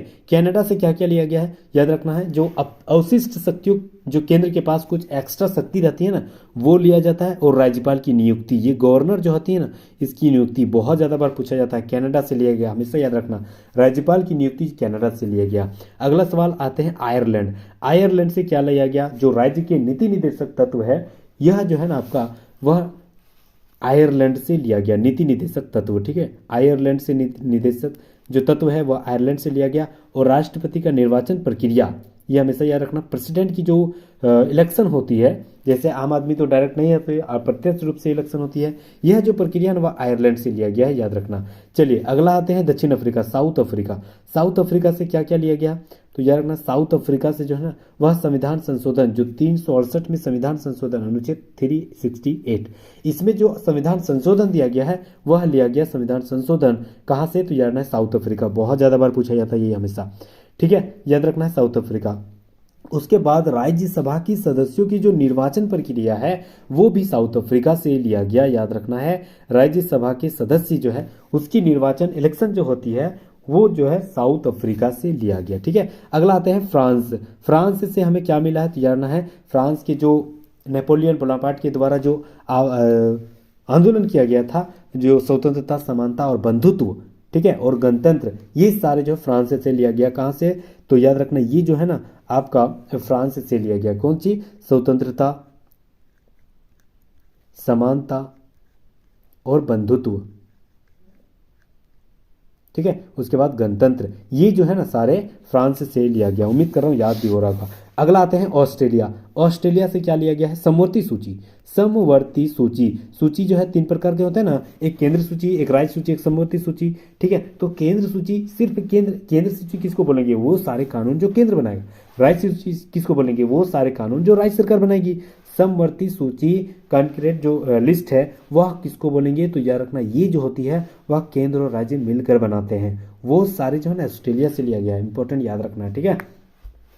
उसके बाद जो 108 में जिक्र किया गया है अनुच्छेद में, वह संयुक्त बैठक जो दिया गया है संसद के दोनों सदन, ऊपरी सदन, निचली सदन, राज्यसभा, लोकसभा, ये दोनों की जो बैठक होती है 108 के तहत, वो जो बैठक होती है ना, वो ऑस्ट्रेलिया से लिया गया, ठीक है। राष्ट्रपति बुलवाते हैं ना, अगर कोई कानून बनाते टाइम दोनों में डिस्प्यूट हो जाए, तो राष्ट्रपति के पास वह समस्याएं पहुंचती है, तो राष्ट्रपति क्या करती है? दोनों को संयुक्त बैठक, अनुच्छेद 108 के तहत दोनों को बैठाते हैं एक ही सदन में, संसद के सदस्यों की और राज्यसभा के सदस्यों की, सारे सदस्यों को बैठाते हैं और उस डिस्प्यूट को खत्म करने की कोशिश करते हैं। कौन इसकी अध्यक्षता करता है? तो राष्ट्रपति। और ये जो है ना 108 में जिक्र किया गया, ये जो संयुक्त बैठक है उसका जिक्र कहाँ से लिया गया? ऑस्ट्रेलिया से, याद रखना, ठीक है। अच्छा, आते हैं जर्मनी। जर्मनी से क्या लिया गया? आपातकाल, याद रखना, आपातकाल 356, 356, 352, 360, ये सारे जो आपातकाल लगते हैं ना, इस आपातकाल के दौरान क्या क्या हमारे अधिकार खत्म हो जाएंगे, वो अधिकार जो लिया गया वो जर्मनी से लिया गया। इंपॉर्टेंट सवाल बता रहे हैं, ठीक है। उसके बाद जापान, ये जापान से क्या लिया है? जापान से जो ना विधि का स्थापित प्रक्रिया, जो कानून होते हैं वह किसके द्वारा स्थापना की जाएगी, ये सारे प्रक्रिया जापान से लिया गया, ठीक है। अच्छा, एक तो बहुत ही हमारे सहयोगी, जबरदस्त सहयोगी रसिया, इसका तो छूट ही गया था। तो मूल कर्तव्य तो मूल संविधान में नहीं था, ठीक है। तो मूल कर्तव्य जो 44वां संविधान संशोधन 1978 में दिया गया, उसके बाद 86वां संविधान संशोधन में 2002 में एक दिया गया, ठीक है। वो सारे जो मूल कर्तव्य है ना, वो रूस से लिया गया, याद रखना, ठीक है। उसके बाद प्रस्तावना में सामाजिक, आर्थिक, राजनीतिक न्याय, जो न्याय दिया जाता है, देखिए पॉलिटी में एक सवाल पूछा जाता है, न्याय कितने प्रकार का होता है? न्याय 3 प्रकार का होता है, एक आर्थिक, एक सामाजिक और एक राजनीतिक। ये तीनों प्रकार की जो न्याय होती है वह रूस से लिया गया है। उम्मीद कर रहा हूँ बहुत ही शानदार यहाँ से याद हो गया हो। अब यहाँ से सवाल जो है एक बार एकदम फायर स्पीड में देख लीजिएगा, एकदम जहन में बैठेगा ही बैठेगा, ठीक है। Thank you. चलिए नेक्स्ट हम लोग आते हैं अगला सवाल। हाँ, तो कितना टोटल हम लोग जो देश से पढ़े वो टोटल देश जो है ना पढ़े वो 10 देशों से जिक्र किया गया। तो option number D right answer हो जाएगा। 2021 में जो नीरज चोपड़ा ने एथलेटिक्स में गोल्ड प्राप्त किए थे जो भाला फेंक के द्वारा, वह कहाँ हुई थी? वह टोक्यो जापान में हुई थी। Option number B right answer हो जाएगा। नेक्स्ट आते हैं, चलिए अगला सवाल रजनी का बहुत ही जबरदस्त सवाल है। सवाल यहाँ पर कर रहा है कि कुछ पहाड़ी पठार है, कुछ जहाँ बोल दिया हल्का सा टच करना, कुछ पहाड़ी पठार है, ठीक है, कुछ पठार मरुस्थल है, कुछ पठार मरुस्थल है, ठीक है, सभी मरुस्थल मैदान है, तो सभी मरुस्थल को घेर देंगे मैदान, ठीक है। अगर हम शुरू से, अगर आप हमारी जो सेट प्रैक्टिस है शुरू से अगर हम देख रहे हैं, आप ग्रुप डी की तैयारी कर रहे हैं इस वीडियो में, अगर आप एनटीपीसी की तैयारी कर रहे हैं, सीबीटी 1 सीबीटी 2 जो भी तैयारी कर रहे हैं, वो तो उसका भी एक लेक्चर अपलोड ही कर, उसको भी अपलोड करिए जा रहे हैं, वो सारे अगर देख रहे हैं तो उम्मीद कर रहा हूँ कि जितने भी मैथ और रीजनिंग बता रहे हैं वो रिवीजन की तौर पर याद भी हो रहा होगा, ठीक है। तो प्लीज़ जुड़े रहिएगा और बहुत सारे सेट प्रैक्टिस लाऊंगा, अंत तक जरूर बने रहिएगा। हाँ, तो सारे जो यहाँ तक दे दिया, ठीक है, कुछ पहाड़ी पठार है, कुछ पठार मरुस्थल है और सारे मरुस्थल मैदान है। अब यहाँ पर निष्कर्ष क्या बोल रहा है? कुछ मैदान पठार है, कुछ मैदान जो है ना पठार है, मैदान में जिक्र किया है, मतलब टच किया है, तो बिल्कुल सही, ठीक है। कुछ मैदान पहाड़ी, कुछ मैदान पहाड़ी है, इससे टच किया है नहीं, पर दूसरा गलत। सभी मरुस्थल मैदान है, सभी मरुस्थल मैदान, सभी मरुस्थल पहाड़ी है, सॉरी सभी मरुस्थल पहाड़ी है, टच कर रहा है कहीं नहीं, तो गलत हो जाएगा, केवल एक। ऑप्शन नंबर डी देखिए राइट आंसर हो जाएगा। नेक्स्ट हम लोग आते हैं, 7 डिब्बे PQRSTU भी एक से एक ऊपर की ओर रखा गया है और जरूर नहीं कि इसी क्रम में, ठीक है। तो आर के नीचे केवल 3 डिब्बे रखा गया, यानी आर जहां भी रखेंगे उसके नीचे 3 डिब्बे रखा है, तो फिक्स से ऊपर उसके ऊपर भी 3 डब्बा होगा, टोटल 7 है ना, ठीक है। एस क्यू के ठीक नीचे है, यानी क्यू के नीचे ठीक नीचे, यानी क्यू अगर यहां है तो एस यहां है, ठीक है। भी जो है टी के ठीक नीचे है, यानी भी जो है जहां भी है टी के ठीक नीचे है। पी क्यू के ठीक ऊपर है, पी जो है आपका क्यू के ठीक ऊपर है, यानी पी ऊपर में हो जाएगा क्यू के ऊपर में, ठीक है। एस ऊपर से तीसरा नंबर पे आता है, यानी ऊपर से तीसरा नंबर ये है, तो एस यहाँ बैठाएंगे, उसके ऊपर क्यू है, उसके ऊपर पी है, ठीक है, यहाँ कंफर्म हो गया ऊपर में। उसके बाद जो है टी जो है ना आर के ठीक नीचे नहीं है, यानी टी यहाँ होगा, भी यहाँ होगा और बचा था क्या? यू, तो फिर से यहाँ यू होगा, क्यों? क्योंकि आर के ठीक भी नीचे आर टी नहीं था, ठीक है, यही जिक्र किया गया था। अब बोल रहा है नीचे से तीसरे डिब्बे में कौन है, तो नीचे से तीसरे डिब्बे में कौन है? नीचे से तीसरे डिब्बे में यू है, तो ऑप्शन नंबर डी देखिए राइट आंसर हो जाएगा यू। नेक्स्ट हम लोग आते हैं, भारतीय संविधान की संघीय व्यवस्था के संबंध में इनमें से कौन सी विशेषता सही बता रहा है? संघीय व्यवस्था माने द्वैत शासन, ये हमेशा याद रखना। भारतीय संघवाद जो फेडरलिज्म है, फेडरलिज्म किसको बोला जाता है? जैसे एक केंद्र है और उसी केंद्र को जो है ना एक सत्ता एक ही आधार पे नहीं रखा गया, पूरा केंद्र का जो सत्ता है ना वो एक ही जगह नहीं रखा गया है, क्या छोटे छोटे जगहों में बांट दिया है, इसी को बोलेंगे फेडरलिज्म। इसी को फेडरलिज्म यानी द्वैत शासन मानी दो और शासन माने शासन, यानी एक आदमी सारे प्रक्रिया का मालिक नहीं बना हुआ है, अलग अलग जगहों पे अलग अलग मालिक बना के रखा हुआ है। जैसे केंद्र, टोटल का तो केंद्र सरकार है, लेकिन क्या राज्यों का सरकार राज्य है? राज्यों का मालिक क्या केंद्र है? नहीं, मालिक है केंद्र अगर देखा जाए तो इनडायरेक्टली, लेकिन डायरेक्टली रूप से राज्य का मालिक एक राज्य सरकार ही होता है, ठीक है। उसके बाद तो मालिक होता ही है केंद्र सरकार, लेकिन बांटा गया ना, वही तो द्वैत शासन है, इसी को बोलोगे फेडरलिज्म, इसी को संघीय व्यवस्था कहा जाता है, ठीक है, इसी को संघीय व्यवस्था कहा जाता है, तो याद रखना इसी को संघीय व्यवस्था। ऑप्शन नंबर बी बिल्कुल राइट आंसर हो जाएगा। नेक्स्ट हम लोग आते हैं, दिसंबर 2021 में भारत के सेमीकंडक्टर मिशन का शुभारंभ किसने किया, जिसका मुख्य उद्देश्य था कि इलेक्ट्रॉनिक्स विनिर्माण एवं डिजाइन के लिए वैश्विक केंद्र के रूप में भारत के उद्भव को संभव बनाने हेतु एक वाइब्रेट अर्धचालक एवं डिस्प्ले पारिस्थितिकी तंत्र का निर्माण किया गया था। ये जो है ना सेमीकंडक्टर की स्थापना यह जो है अश्विनी वैष्णव के द्वारा किया गया, तो option number A right answer हो जाएगा। नेक्स्ट हम लोग आते हैं 54 नंबर सवाल। 54 नंबर सवाल बोल रहा है कि एक बेलन का आधार के व्यास 14 है, यानी त्रिज्या इसका आधा 7 हो जाएगा, ऊंचाई 24 है, तो वक्र पृष्ठ का क्षेत्रफल देखिए आसान याद हो जाएगा। तो बेलन का वक्र पृष्ठ क्षेत्रफल क्या होता है? 2 पाई आर एच, पाई का मान 22/7, आर कितना है 7 माने 14 का आधा, और h कितना है 24। बस इसको काट देते हैं। ठीक है, 24 गुना 22 दूनी 44, 44 गुना 24, तो ये इधर 24 चौक 96। ठीक है, और 24 चौक 96, इसको जोड़ देंगे 6 9 6 15 और इधर हो गया 10, 1096, 1056। ऑप्शन नंबर सी देखिए बहुत ही जबरदस्त राइट आंसर, सी राइट आंसर हो जाएगा। नेक्स्ट हम लोग आते हैं अगला सवाल। एक व्यापारी ने एक वस्तु का मूल्य उसके क्रय मूल्य का 5 एकम 5 एक 6 7/5 गुना अधिक अंकित किया। अंकित मूल्य अगर 70/30 में बेच दिया तो वस्तु का लाभ प्रतिशत ज्ञात करना है, मतलब लाभ हो रही है। सबसे पहले माना कि क्रय मूल्य जो है आपका 5x है। ठीक है, 5 एकम 5 2 7 7/5 है ना, तो इसको क्रय मूल्य मानते हैं, और जो अंकित मूल्य है उसको 7x मानते हैं। ठीक है, इसको क्रय मूल्य, इसको अंकित मूल्य मानते हैं। ठीक है, अब यहाँ पर बोल रहा है वस्तु का विक्रय मूल्य क्या हो जाएगा, तो विक्रय मूल्य क्या हो जाएगा, विक्रय मूल्य मेरा अंकित मूल्य कितना है 7x, इसे का अंकित मूल्य पर जो है वह विक्रय मूल्य क्या हो जाएगा, उसका विक्रय मूल्य 17 गुना 20 था, तो 17 गुना 20 कर देंगे। ठीक है, तो ये हो जाएगा 17 7 119/20x। ठीक है, ये हो जाएगा। अब यहाँ पर हमें लाभ ढूंढना है।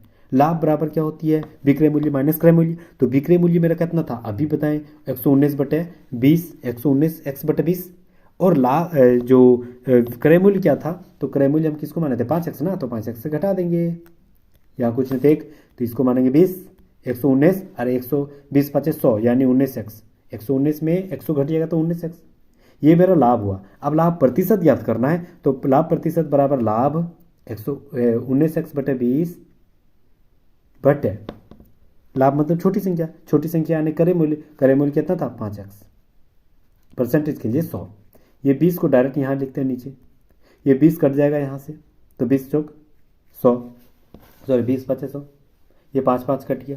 ठीक है, तो कितना बचा, सिर्फ 19 बचा, x भी कट जाएगा, तो सिर्फ 19 बच्चा प्रतिशत राइट आंसर हो जाएगा। उम्मीद कर रहा हूँ समझ में बहुत ही इजी तरीके से आ रहा होगा। चलिए अगला सवाल, 29 गुना 25, ठीक है 725 होती है, और 4 जोड़ेंगे 729, 729/25, 729 ये इसका स्क्वायर है 27 का, ये अंडर रूट में है ना, तो 27 अंडर रूट हटाएंगे तो स्क्वायर, और ये हो गया 5 5 5 25, 5 चौक 20, 5.4। ऑप्शन नंबर डी देखिए बहुत ही जबरदस्त राइट आंसर हो जाएगा। नेक्स्ट हम लोग आते हैं, मनुष्यों के सामान्य संकुचन और अनुशिथिलन दाब क्रमशः कितने होते हैं, तो याद रखना है 120/80। ये जो सामान्य दाब है ना ब्लड प्रेशर, ये होती है 120/80। Option number D right answer हो जाएगा।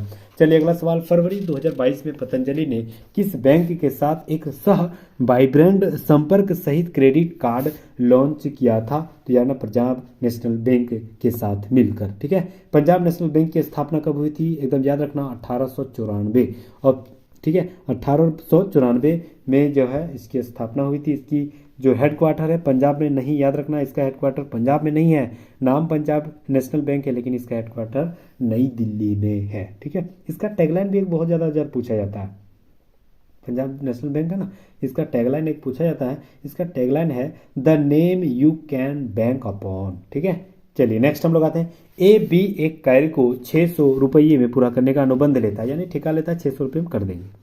ए अकेले 4 दिन में पूरा करता है, बी अकेले 6 दिन में पूरा करता है, सी अगर मिल जाता है ना तो तीनों मिलकर 2 दिन में खत्म कर देता है। ठीक है, चलिए तो ए बी सी, ए कितना दिन में 4 दिन में, बी कितना दिन में 6 दिन में, सी कितना दिन में नहीं पता, टोटल कितना दिन में 2 दिन में। ये दोनों कैल्शियम लेके तो 12, 4 का पारा 12 के बार में 3 बार में, 6 का पारा के बार में 2 बार में, और ये टोटल वाला कितना बार में 6 बार में। तो ये 3 और 2 मतलब दोनों मिलकर कितना दिन में कर रहा है 5 दिन में, टोटल कितना दिन में हो रहा है 6 दिन में। तो 5 6 में 5 घटा देंगे तो 1 दिन में, यानी सी कितना दिन में कर रहा है 1 दिन में। अब ए का हिस्सा क्या हो जाएगा, तो एक ए बी सी, ए का हिस्सा क्या हो जाएगा, ए का मान कितना थे यहाँ पर 3, 2 का मान यहाँ कितना था 2, तो सी का मान क्या निकला अभी 1, तो ए का 1 लिखेंगे ऊपर में, टोटल कितना है 6, और कितना रुपये में क्या रहा था 600 रुपये में, 1 6 कट गया 100 रुपया राइट आंसर हो जाएगा। सी कितना दिन में करेगा, कितना रुपया कमाएगा 100 रुपया। Option number D right answer हो जाएगा। निम्नलिखित में से कौन सी भाषा द्रविड़ भाषा परिवार की 4 सबसे बड़ी भाषाओं में से हिस्सा नहीं है? तो यार Sanskrit, option number B right answer हो जाएगा। नेक्स्ट आते हैं। कीट को 20 कहा, पीआरजी को 50 कहा, तो ईएनटी को 16 कहा, वीएमजी को 40 कहा, ठीक है, एमएफजी को 18 कहा। कौन सा संबंध? ये सारे में ऑप्शन के आधार पर मिल रहा है। सबसे पहले देखिए,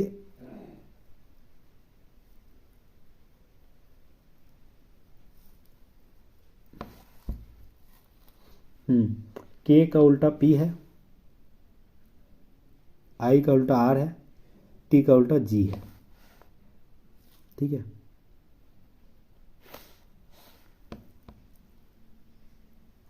और 20 का 50 के 2.5 गुना है,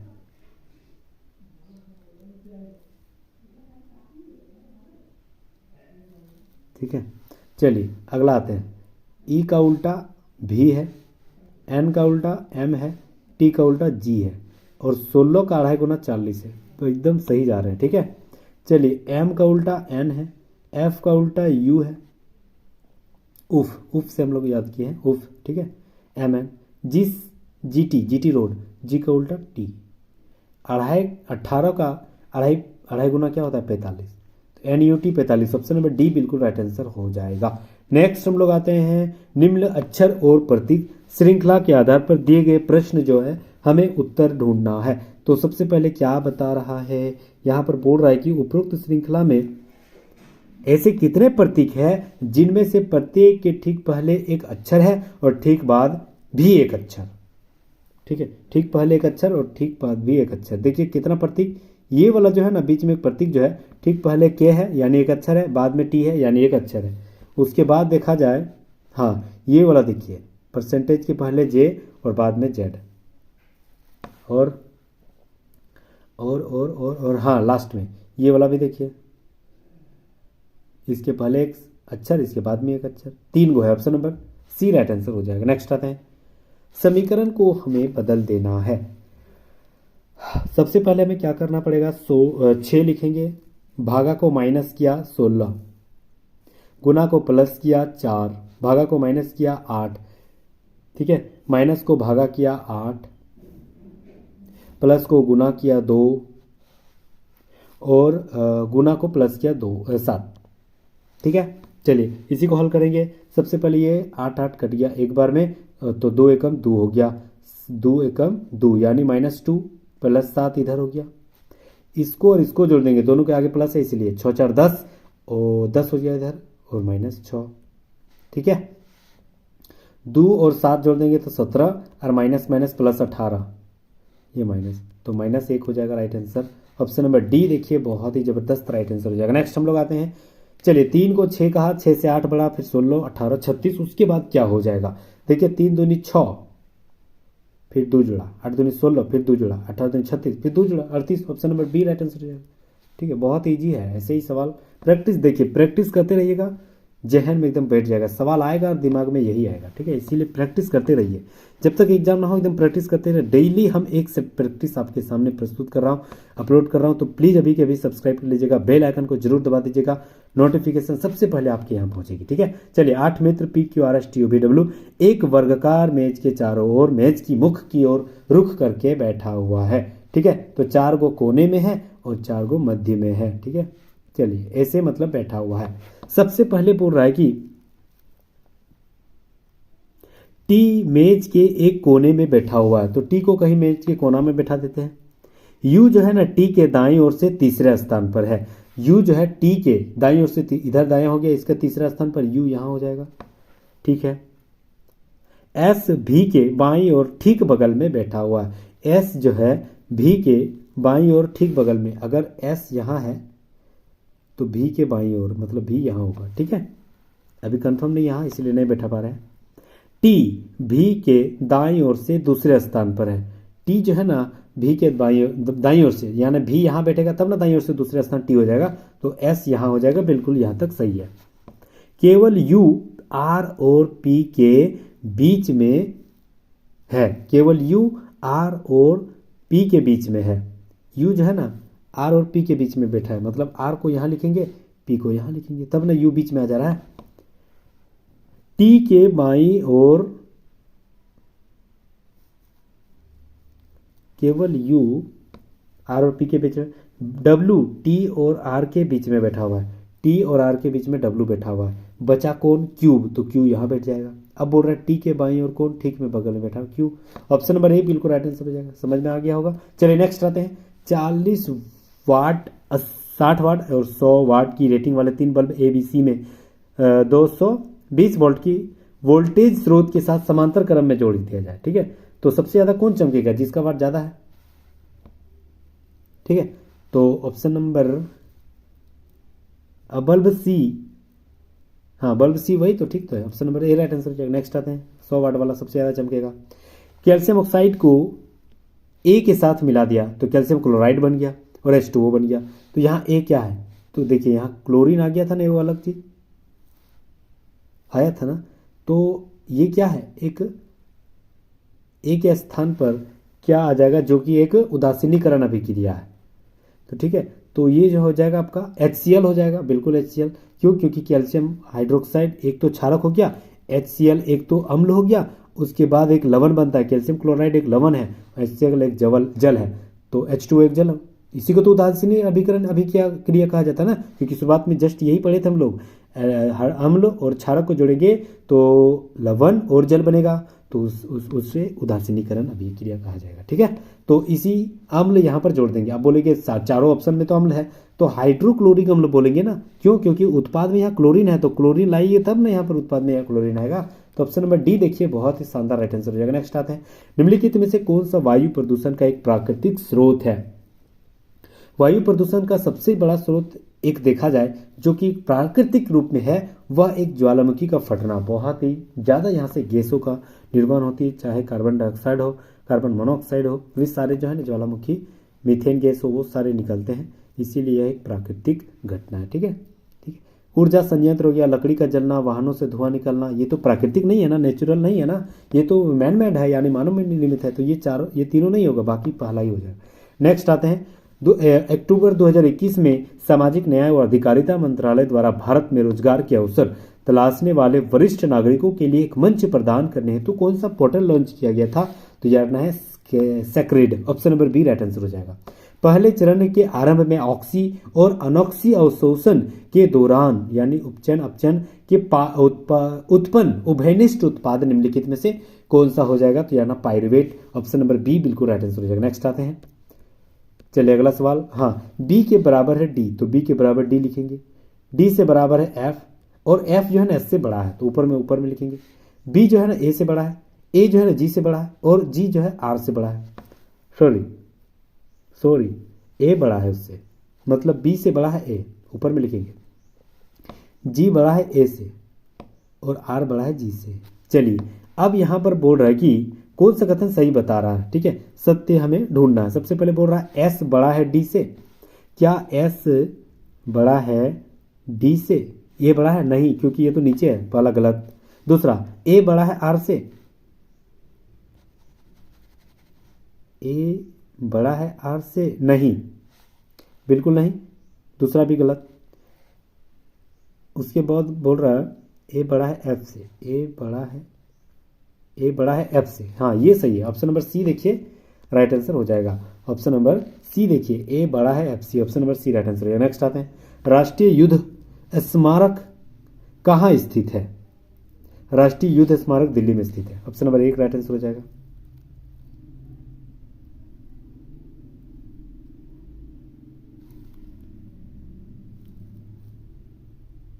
ठीक है, चलिए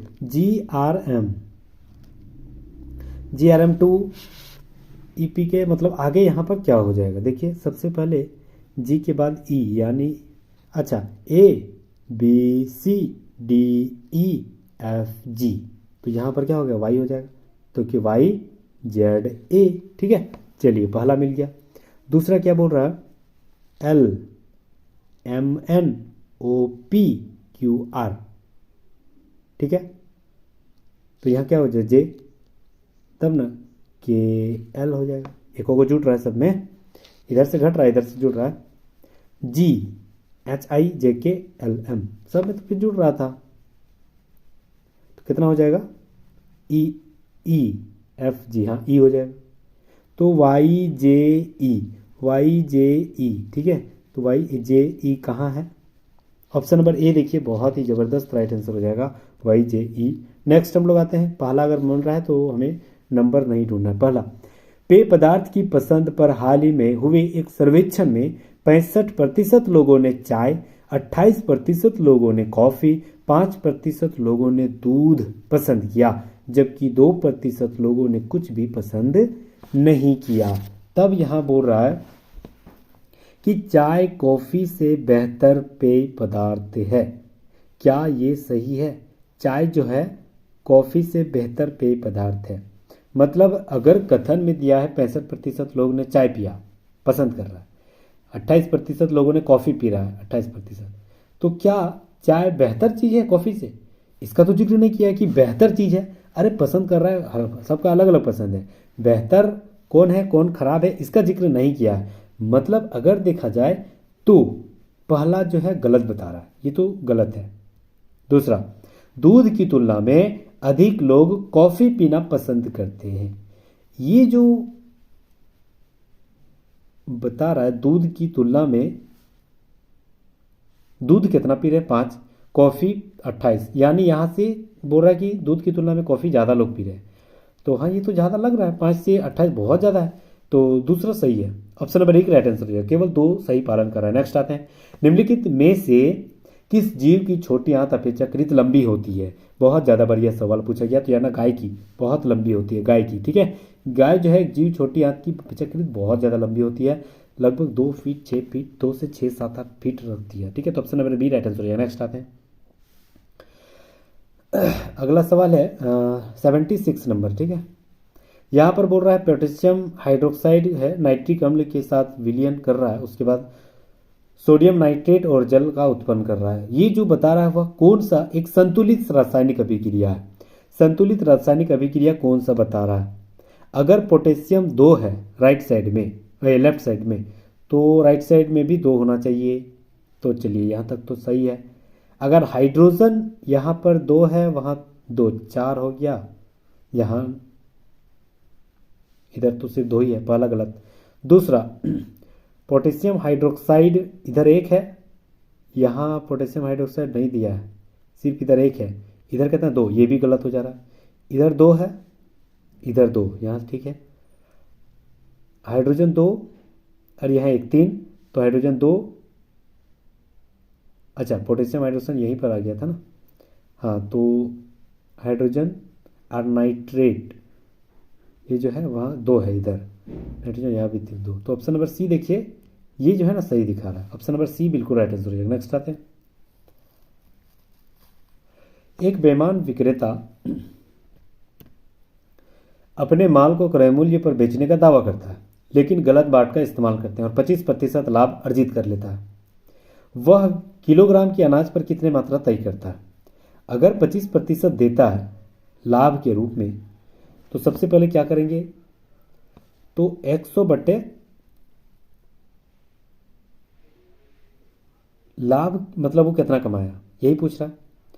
तो फॉर्मूला होती है 1000 बटे लाभ, कितना मतलब कितना दिया था, 1000 बटे 1000 माइनस जो है आपका कितना वह अनाज तोला था, वो घटाएंगे उसको और नीचे लिखेंगे वही जो तोला गया था। तो x नहीं पता ना कितना तोला था, x इंटू 100 से गुना करेंगे ना, तो वह हो जाएगा आपका 25% लाभ है ना, तो वो 25 हो जाएगा।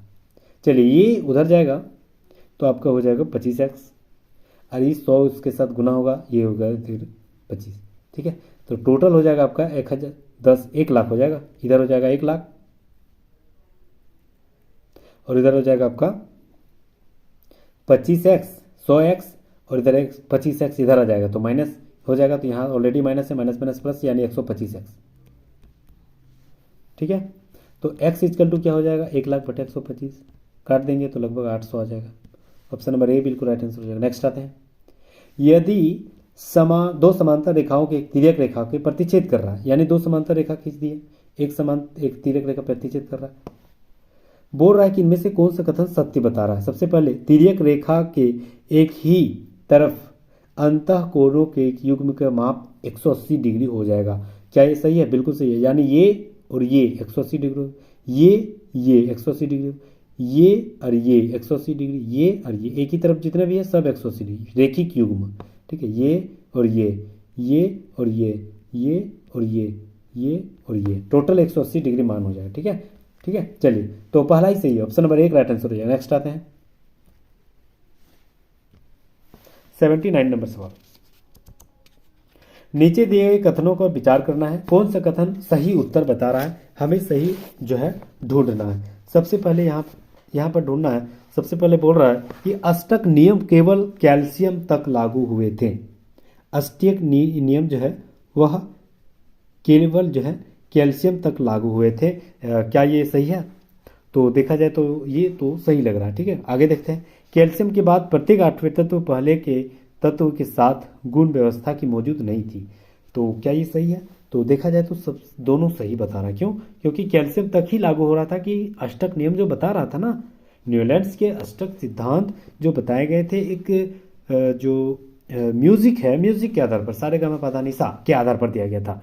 निसा तो फिर सारे गामा फिर सुरा, लास्ट वाला फर्स्ट के साथ मैच कर रहा है, लेकिन कैल्शियम के बाद ये सारे मैच नहीं कर रहा था। तो वही तो बोल रहा है, क्या कैल्शियम लास्ट था? बिल्कुल सही। ठीक है, दूसरा बात बोल रहा है कि वह प्रत्येक 8वें तत्व पहले के गुण से समाज मौजूद नहीं था। किसके बाद? कैल्शियम के बाद। क्या ये सही है? बिल्कुल सही। तो ऑप्शन नंबर बी देखिए बिल्कुल राइट आंसर हो जाएगा। दोनों सही है। ठीक है, दोनों सही है। कथन 2 कथन 1 का सही व्याख्या कर रहा है, तो ऑप्शन नंबर बी बिल्कुल राइट आंसर हो जाएगा 79। चलिए नेक्स्ट हम लोग आते हैं। अच्छा, न्यूलैंड्स के अष्टक सिद्धांत जो दिए गए थे उसमें कितना तत्व लास्ट खोज हुई थी? तो यार ना 56। ये बहुत ज़्यादा बार पूछा जाता है। 56 तत्व ही खोज हुई थी और न्यूलैंड्स ने सोचे कि 56 ही लास्ट खोज होगा और भविष्य में खोज नहीं होगी। इसीलिए इसका जो है ना फेलियर का एक कारण ये भी है। चलिए नेक्स्ट हम लोग आते हैं। 20 जनवरी 2022 को नील ऑरेलिया एवं अन्य बनाम भारत संघ अन्य के मामले में भारत किस न्यायालय ने चिकित्सक और दंत चिकित्सक से संबंधित स्नातक और परास्नातक पाठ्यक्रमों में अखिल भारतीय कोटा के तहत सीटों पर अन्य पिछड़ा वर्ग यानी ओबीसी के लिए 27% के लिए संवैधानिक आरक्षण को बरकरार रखा है? किस आधार पर यह सारे बरकरार रखा गया? तो यार ना यह किसके द्वारा? उच्च न्यायालय यानी सुप्रीम कोर्ट के द्वारा यह जिक्र किया गया था। ठीक है, चलिए सुप्रीम कोर्ट की स्थापना कब हुई थी? यह बहुत ज़्यादा बार पूछा जाता है, तो याद रखना है 28 जनवरी 1950 को सुप्रीम कोर्ट की स्थापना हुई थी स्वतंत्र भारत का। अच्छा, ब्रिटिश काल का देखा जाए तो 1773 के रेगुलेटिंग एक्ट में कलकत्ता में पहला, 1774 में पहला सुप्रीम कोर्ट की स्थापना हुई थी। उसके सर एलिजा इम्पे जो है आपका पहला मुख्य न्यायाधीश था। ठीक है, चलिए तो उच्चतम न्यायालय स्वतंत्र भारत का प्रथम कौन था? कब हुआ था? तो याद रखना है 28 जनवरी 1950 को पहला शुरुआत हुई थी हमारा भारत में सुप्रीम कोर्ट का। ठीक है, अच्छा और एक चीज बता रहे कि उच्चतम न्यायालय के कौन से भाग में संवैधानिक पद कहाँ दिया गया है? तो भाग 5 में। ठीक है, 5 में दिया गया है। ठीक है, 124 से 147 तक। नेक्स्ट हम लोग आते हैं। निम्नलिखित में से कौन सी नदी हिमालय की सबसे पूर्वी सीमा को चिन्हित करता है? तो यार ना ये ब्रह्मपुत्र नदी सबसे जो कौन सा है, हाँ नामचा बरवा। नामचा बरवा अरुणाचल प्रदेश में जो है पहाड़ी है और वहीं से जो है आपका हिमाचल ब्रह्मपुत्र नदी टर्न कर ले लेता है। ठीक है, इसीलिए यह भारत का सबसे पूर्वी क्षेत्र माना जाता है नामचा बरवा। नेक्स्ट हम लोग आते हैं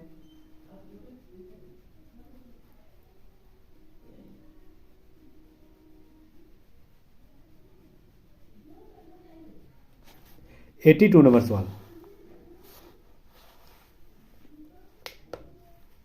दिए गए द्विपक्षीय बीच के चित्र दिया गया है, ए बी सी के नामांकित के आधार पर सही आकलन हमें करना है। तो ए में क्या हो जाएगा? यहाँ पर भावी प्रोह, बी में भोजन संग्रह भोजन हो जाएगा और भावी मूल option number A right answer हो जाएगा। नेक्स्ट आते हैं।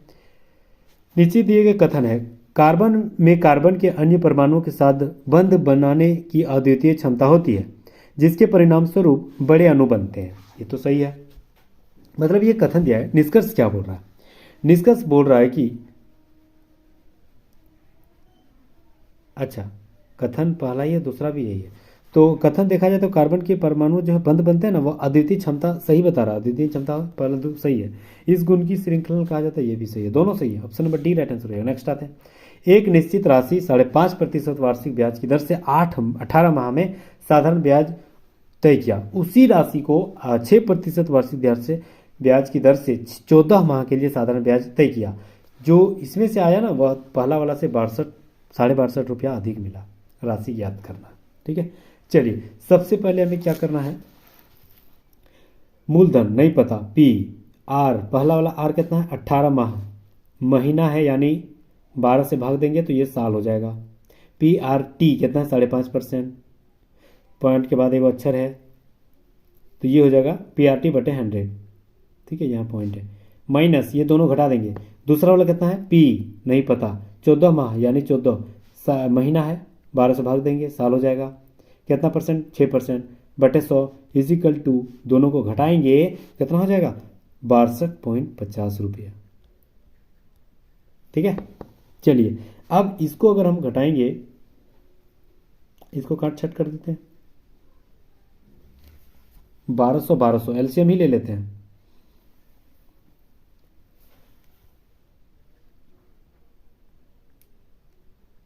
ये हो गया 1200, ठीक है। अब 1200 जब आया तो इसको गुना करना है ऊपर वाला, जब नीचे सेम है तो ऊपर वाला गुना करना है, 18 गुना मेरा 55, ठीक है, 18 गुना 55 कितना हो गया 990 हो गया। पी, उसके बाद 14 गुना 6 तो ये हो गया 84, पी माइनस करेंगे 990 से, कितना आ जाए 906 पी, इजिकल टू, ये 1200 उधर 62.5 से गुना हो जाएगा तो 12 गुना 62.50 कितना हो जाएगा 750। अच्छा 906 पी, हाँ 990 पी माइनस 84 पी तो 906 पी इजिकल टू हो जाएगा आपका 750, ठीक है, 750 हो जाएगा। तो P इजकल टू कितना हो जाएगा, कहाँ मिस्टेक किए हैं, अच्छा एक जगह मिस्टेक हुआ है, यहाँ 5.5 है, यहाँ 55 हम गुना कर दिए हैं, तब को लग रहा है कि आंसर नहीं आ रहा। चलिए कोई बात नहीं, हिम्मत नहीं हारना है, इसको मिटा देते हैं, फिर से बनाते हैं, ठीक है। देखिए, गिर कर चलना ही कि चलने वाले को ही तो बाजीगर कहा जाता है, तो हम लोग गिर नहीं रहे यहाँ पर, फिर उठ कर खड़ा हो रहे हैं। चलिए, यहाँ पर क्या हुआ, एलसीएम ले लेते हैं 1200, 18 गुना 5.5 करते हैं, ठीक है ना, 18 गुना 5.5 करते हैं तो कितना हो जाएगा 99 पी, अरे इधर 84 पी हो गया था, 14 है ना, तो 84 और 99, यहाँ 99 पी हो गया। आज 26 जनवरी है इसीलिए मैसेज भी आ रहा है। चलिए, सबको बहुत बहुत मतलब शुभकामनाएं, आज हमारा गणतंत्र दिवस भी है और हमारे यह शुभ अवसर पर ही, ठीक है, यहाँ से हम अगर प्रण लेंगे कि इस बार तो रेलवे पार ही लेना है, तो ठीक है, तो बहुत सारे जो हमारे शहीद है उसके आशीर्वाद भी हमें लग जाएगी, ठीक है। तो प्लीज़ अंत तक जरूर जुड़े रहिएगा। 26 जनवरी के सबसे पहले तो शुभकामनाएं, ठीक है। चलिए, तो 99 पी इधर हो गया, 18 गुना 55 और 14 गुना 6, तो 14 गुना 6 84 हो गया, 84 पी। तो 99 में हम अगर 84 घटा देंगे तो कितना हो जाएगा 15 पी बटे 1200 इजकल टू 1200 इधर नीचे है उधर चल जाएगा, 62.5 से 1200 गुना हो जाएगा तो 750 हो जाएगा, ठीक है। तो ये 750 को, ये 15 पी जो है, पी इजकल टू 750 और कुछ जीरो भी है उसके 15 से भाग देंगे तो 15 5 75, तो याद रखना ये 5000 हो जाएगा राइट आंसर। चलिए, option number C right answer हो जाएगा। नेक्स्ट हम लोग आते हैं, एक माँ पुत्र की पुत्री का योग एक माँ पुत्र की पुत्री की आयु, माँ है पुत्र है और पुत्री की आयु का योग जो है 70 साल है। ठीक है। अब बोल रहा है कि यदि माँ की आयु उसके पुत्र की आयु की 3 गुनी और पुत्र की आयु उसके भाई से 5 वर्ष अधिक है तो माँ की आयु क्या हो जाएगा। सबसे पहले हमें ज्ञात करना है कि पुत्र की आयु क्या है, तो पुत्र की आयु x मान लेते हैं, तो माँ की आयु क्या हो जाएगा, इसका 3 गुना। अगर पुत्र की आयु x है तो माँ की आयु क्या हो जाएगा, इसका 3 गुना यानी 3x। ठीक है। उसकी बहन की आयु क्या हो जाएगा, इसका पुत्र से ना 5 वर्ष बड़ा था तो उसका बहन जो है ना सिस्टर वह x+5 हो जाएगा। ठीक है, यहाँ तक सही है। सबको जोड़ देंगे तो x+3x+x यानी 5x +5 =70 हो जाएगा। ये 5x बराबर कितना हो जाएगा, ये -5 उधर हो जाएगा 65, ये 13 बार में कट गया यानी x बराबर 13 हो गया। तो बोल रहा है कि माँ की आयु क्या है, माँ की आयु क्या है, तो x माने थे 13 तो इसका 13 निकला, 13 × 39, 13 × 39, ऑप्शन नंबर डी बिल्कुल राइट आंसर हो जाएगा। नेक्स्ट हम लोग आते हैं अगला सवाल। एक व्यक्ति 1 घंटे में 8 किलोमीटर की दूरी तय करता है। ठीक है, 1 घंटे में 8 किलोमीटर की दूरी तय करता है। यदि वह कुल समय के 1/3 समय में 1/4 दूरी तय कर रहा है तो शेष समय में शेष दूरी तय करने के लिए उसकी चाल किलोमीटर प्रति घंटा कितनी होनी चाहिए ताकि वह ठीक अपने समय पर पहुंच जाएगा। चलिए शुरुआत करते हैं, क्योंकि हम लोग सबसे पहले क्या कर रहे हैं, 1/3 समय में 1/4 दूरी तय कर रहा है, यानी तय की गई दूरी देखिए अगर टोटल 8 किलोमीटर है तो उसी का 1/4 कितना हो जाएगा, 2 किलोमीटर हो जाएगा। शेष दूरी कितना हो गया, 6 किलोमीटर बच गया ना। अब शेष समय कितना था, समय कितना लगाया था टोटल, तो समय लगाया था 1/3, 1/3 समय लगाया था, तो 1/3 यानी 1/3 समय लग चुका है, बचा कितना, 2/3, 2/3 समय यानी 2/3 घंटे। ठीक है, अब हमें फिर चाल निकालना है, तो चाल बराबर दूरी बट्टे समय, तो दूरी कितना है 6, समय कितना है 2/3, ये 3 ऊपर चल जाएगा, ये 2×3 6, हाँ 2×3 6 और 3×3 9 हो जाएगा। ऑप्शन नंबर ए बिल्कुल राइट आंसर हो जाएगा। नेक्स्ट हम लोग आते हैं, नारियल के छिलके जो है वह निम्नलिखित में से कौन सा उत्तक जो है कठोर रूप से मतलब दृढ़ और कठोर मजबूत होते हैं। ये जो है ना बेसिक सवाल 9 का सवाल, 9 किताब है ना एनसीईआरटी के बेसिक सवाल है। पैरेन्काइमा जो कोलेनकाइमा क्लोरेनकाइमा जो उत्तक होते हैं वो बांटा गया। ठीक है, एस्केलेरेनकाइमा यहाँ बिल्कुल option number B right answer हो जाएगा।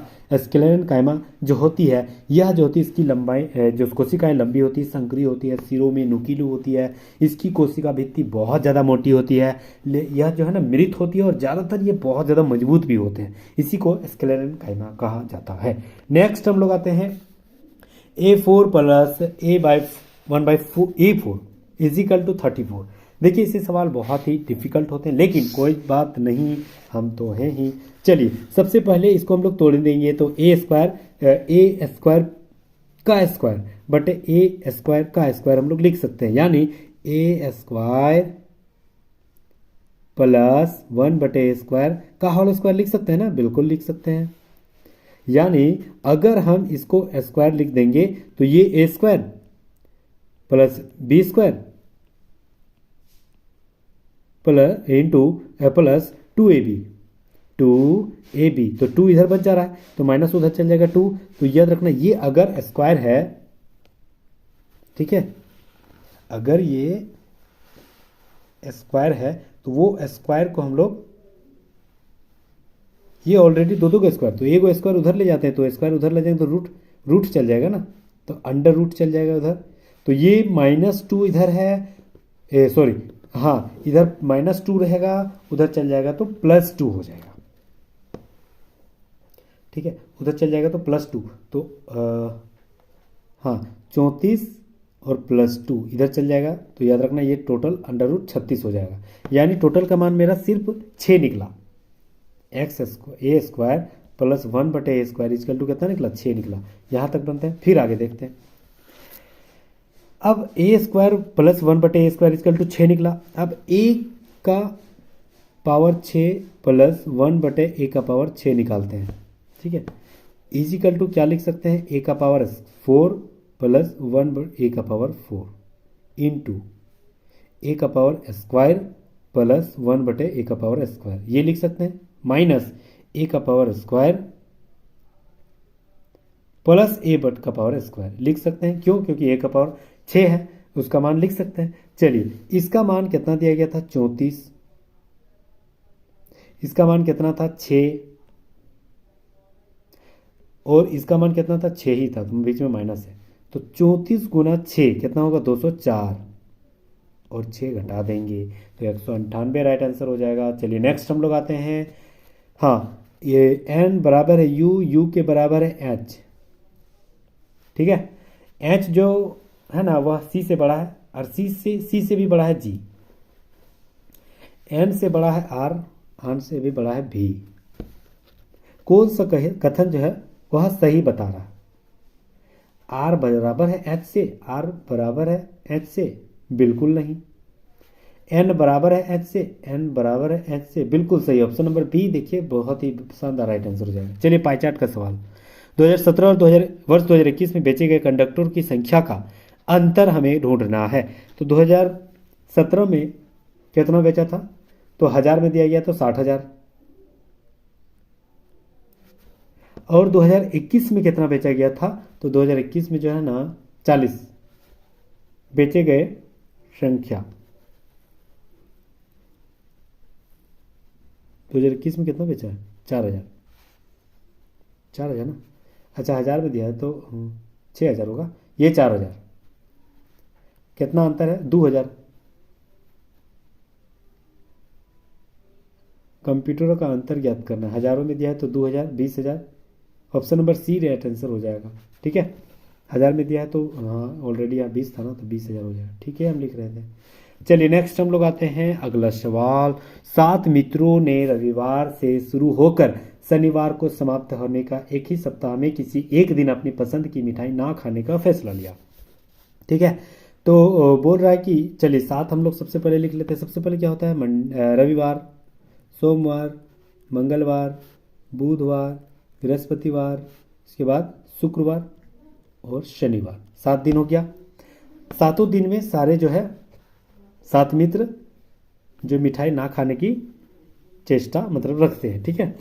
अब बोल रहा है कि प्रत्येक मित्र ने सप्ताह के अलग अलग दिनों को चुना। पी ने शनिवार को चुना था, यानी शनिवार पी है। उसके बाद क्यू ने बुधवार के दिन चुना था, यानी बुधवार कहाँ है? यहाँ है, यानी क्यू यहाँ रहेगी। उसके बाद आर ने कहा कि वह पी के ठीक पहले वाले दिन का चयन किया था, तो आर कहाँ हो जाएगा? शुक्रवार, ताकि पी से पहले हो जाएगा। एस ने कहा पी और क्यू द्वारा चुने गए दिनों के किसी भी उपलब्ध दिन को चुना है, यानी एस जो है ना क्यू, पी और क्यू के बीच, तो यहाँ बचा हुआ है तो एस यही होगा।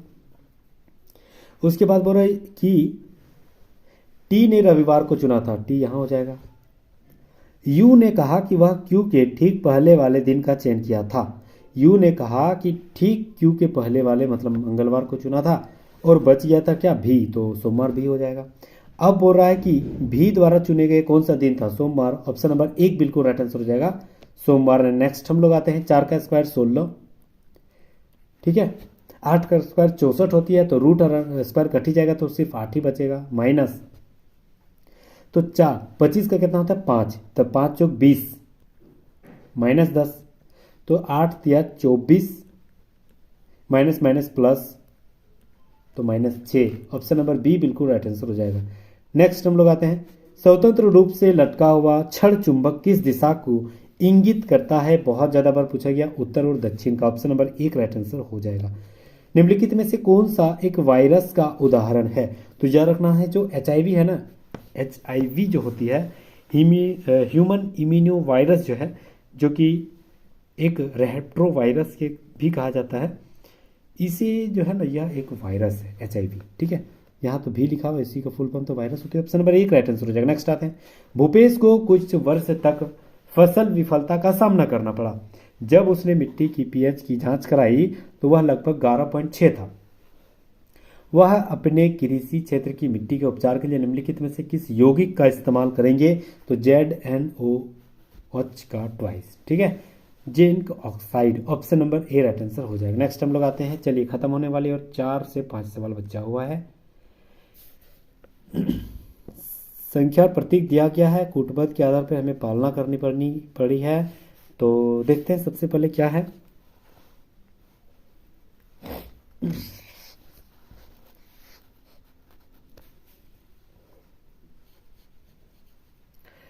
यदि पहला घटक सम संख्या है ठीक है, पहला घटक सम संख्या और अंतिम घटक भी एक सम संख्या, अंतिम घटक भी एक सम संख्या हो जाए।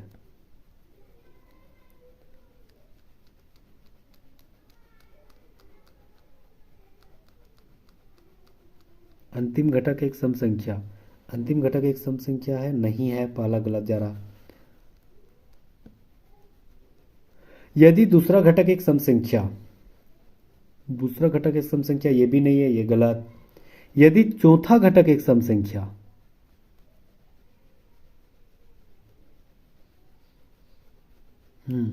ये ठीक है। अगला छठा घटक भी एक प्रतीक है। तो देखिए यहां देखिए ऑप्शन नंबर सी देखिए, ADSMN जो भी है TM, अगर इस आधार पे यहां कूटबद्ध लिखेंगे तो ऑप्शन नंबर 3 यहां राइट आंसर हो जाएगा, C, option number C right answer हो जाएगा। नेक्स्ट हम लोग आते हैं कोई पैंट, हाँ, कोई पैंट जो है वह भित्ति चित्र नहीं है, यानी पैंट को अलग लिखेंगे और भित्ति चित्र को अलग लिखेंगे। कोई भित्ति चित्र रोगन नहीं है, यानी रोगन कोई भित्ति चित्र नहीं है, लेकिन कुछ पैंट रोगन है। ठीक है, तो कोई रोगन पैंट नहीं है। क्या कोई रोगन पैंट नहीं है? तो ये तो गलत जा रहा, क्योंकि कुछ तो है, लेकिन ये पहला गलत बता रहा। कोई रोगन भित्ति चित्र नहीं है, कोई रोगन जो है ना भित्ति चित्र नहीं है, टच नहीं कर रहा, यानी ये सही है। कुछ भित्ति चित्र पैंट है, कहाँ टच कर रहा है, ये गलत। सभी रोगन पैंट, सभी का कहीं जिक्र नहीं किया, केवल 2 राइट आंसर हो जाएगा। ऑप्शन नंबर बी देखिए, जबरदस्त राइट आंसर हो जाएगा, ऑप्शन नंबर बी यहाँ पर राइट आंसर हो जाएगा। नेक्स्ट हम लोग आते हैं और 2 सवाल। एक सीधे धारावाही चालक के लिए निम्नलिखित में से कौन सा कथन सत्य है? तो सबसे पहले बोल रहा है कि चुंबकीय बल रेखाएं जो है ना केंद्र में चालक युक्त संकेंद्री विदित होती है, ये सही है। जैसे जैसे हम चालक से दूर जाते हैं चुंबकीय क्षेत्र की प्रबलता बढ़ती है, ये गलत है। जितना दूर जाएंगे प्रबलता घटेगी, दूसरा गलत बता रहा है। चुंबकीय क्षेत्र की दिशा दाएं हाथ के अंगुष्ठ नियम के आधार पर काम करती है, बिल्कुल सही है। 3, option number D right answer है, 1 और 3 सही है। नेक्स्ट हम लोग आते हैं 6 मित्र जो है FEDCBA, ये कॉलेज की लाइब्रेरी में एक वर्गाकार मेज के चारों तरफ बैठा हुआ है। ठीक है, अब यहां पर बोल रहा है कि मेज के चारों ओर, मेज के केंद्र की ओर मुख करके सब बैठे हुए हैं। उनमें से 4 जो है ना कोने में बैठा हुआ है और 2 जो है किसी के मध्य में है। चलिए ठीक है, C और E एक दूसरे के विकर्णता, मतलब एक दूसरे के जस्ट ऑपोजिट में है, विकर्ण के रूप में, यानी कोने कोने में है। यानी अगर C को यहां लिख दे तो यहाँ को E को यहाँ लिखना पड़ेगा, क्योंकि विकर्ण के रूप में आ जाता है, यानी ये विकर्ण है ना, उसी के आधार पर। ठीक है, A मेज के किसी भी कोने में नहीं बैठा हुआ, यानी A को या तो यहाँ लिखेंगे या किसी भी मध्य में, अभी वो कंफर्म नहीं है। और E और D दोनों के ठीक बगल में बैठा हुआ, यानी D को यहाँ बैठाएंगे तो यहाँ E बैठा सकते हैं।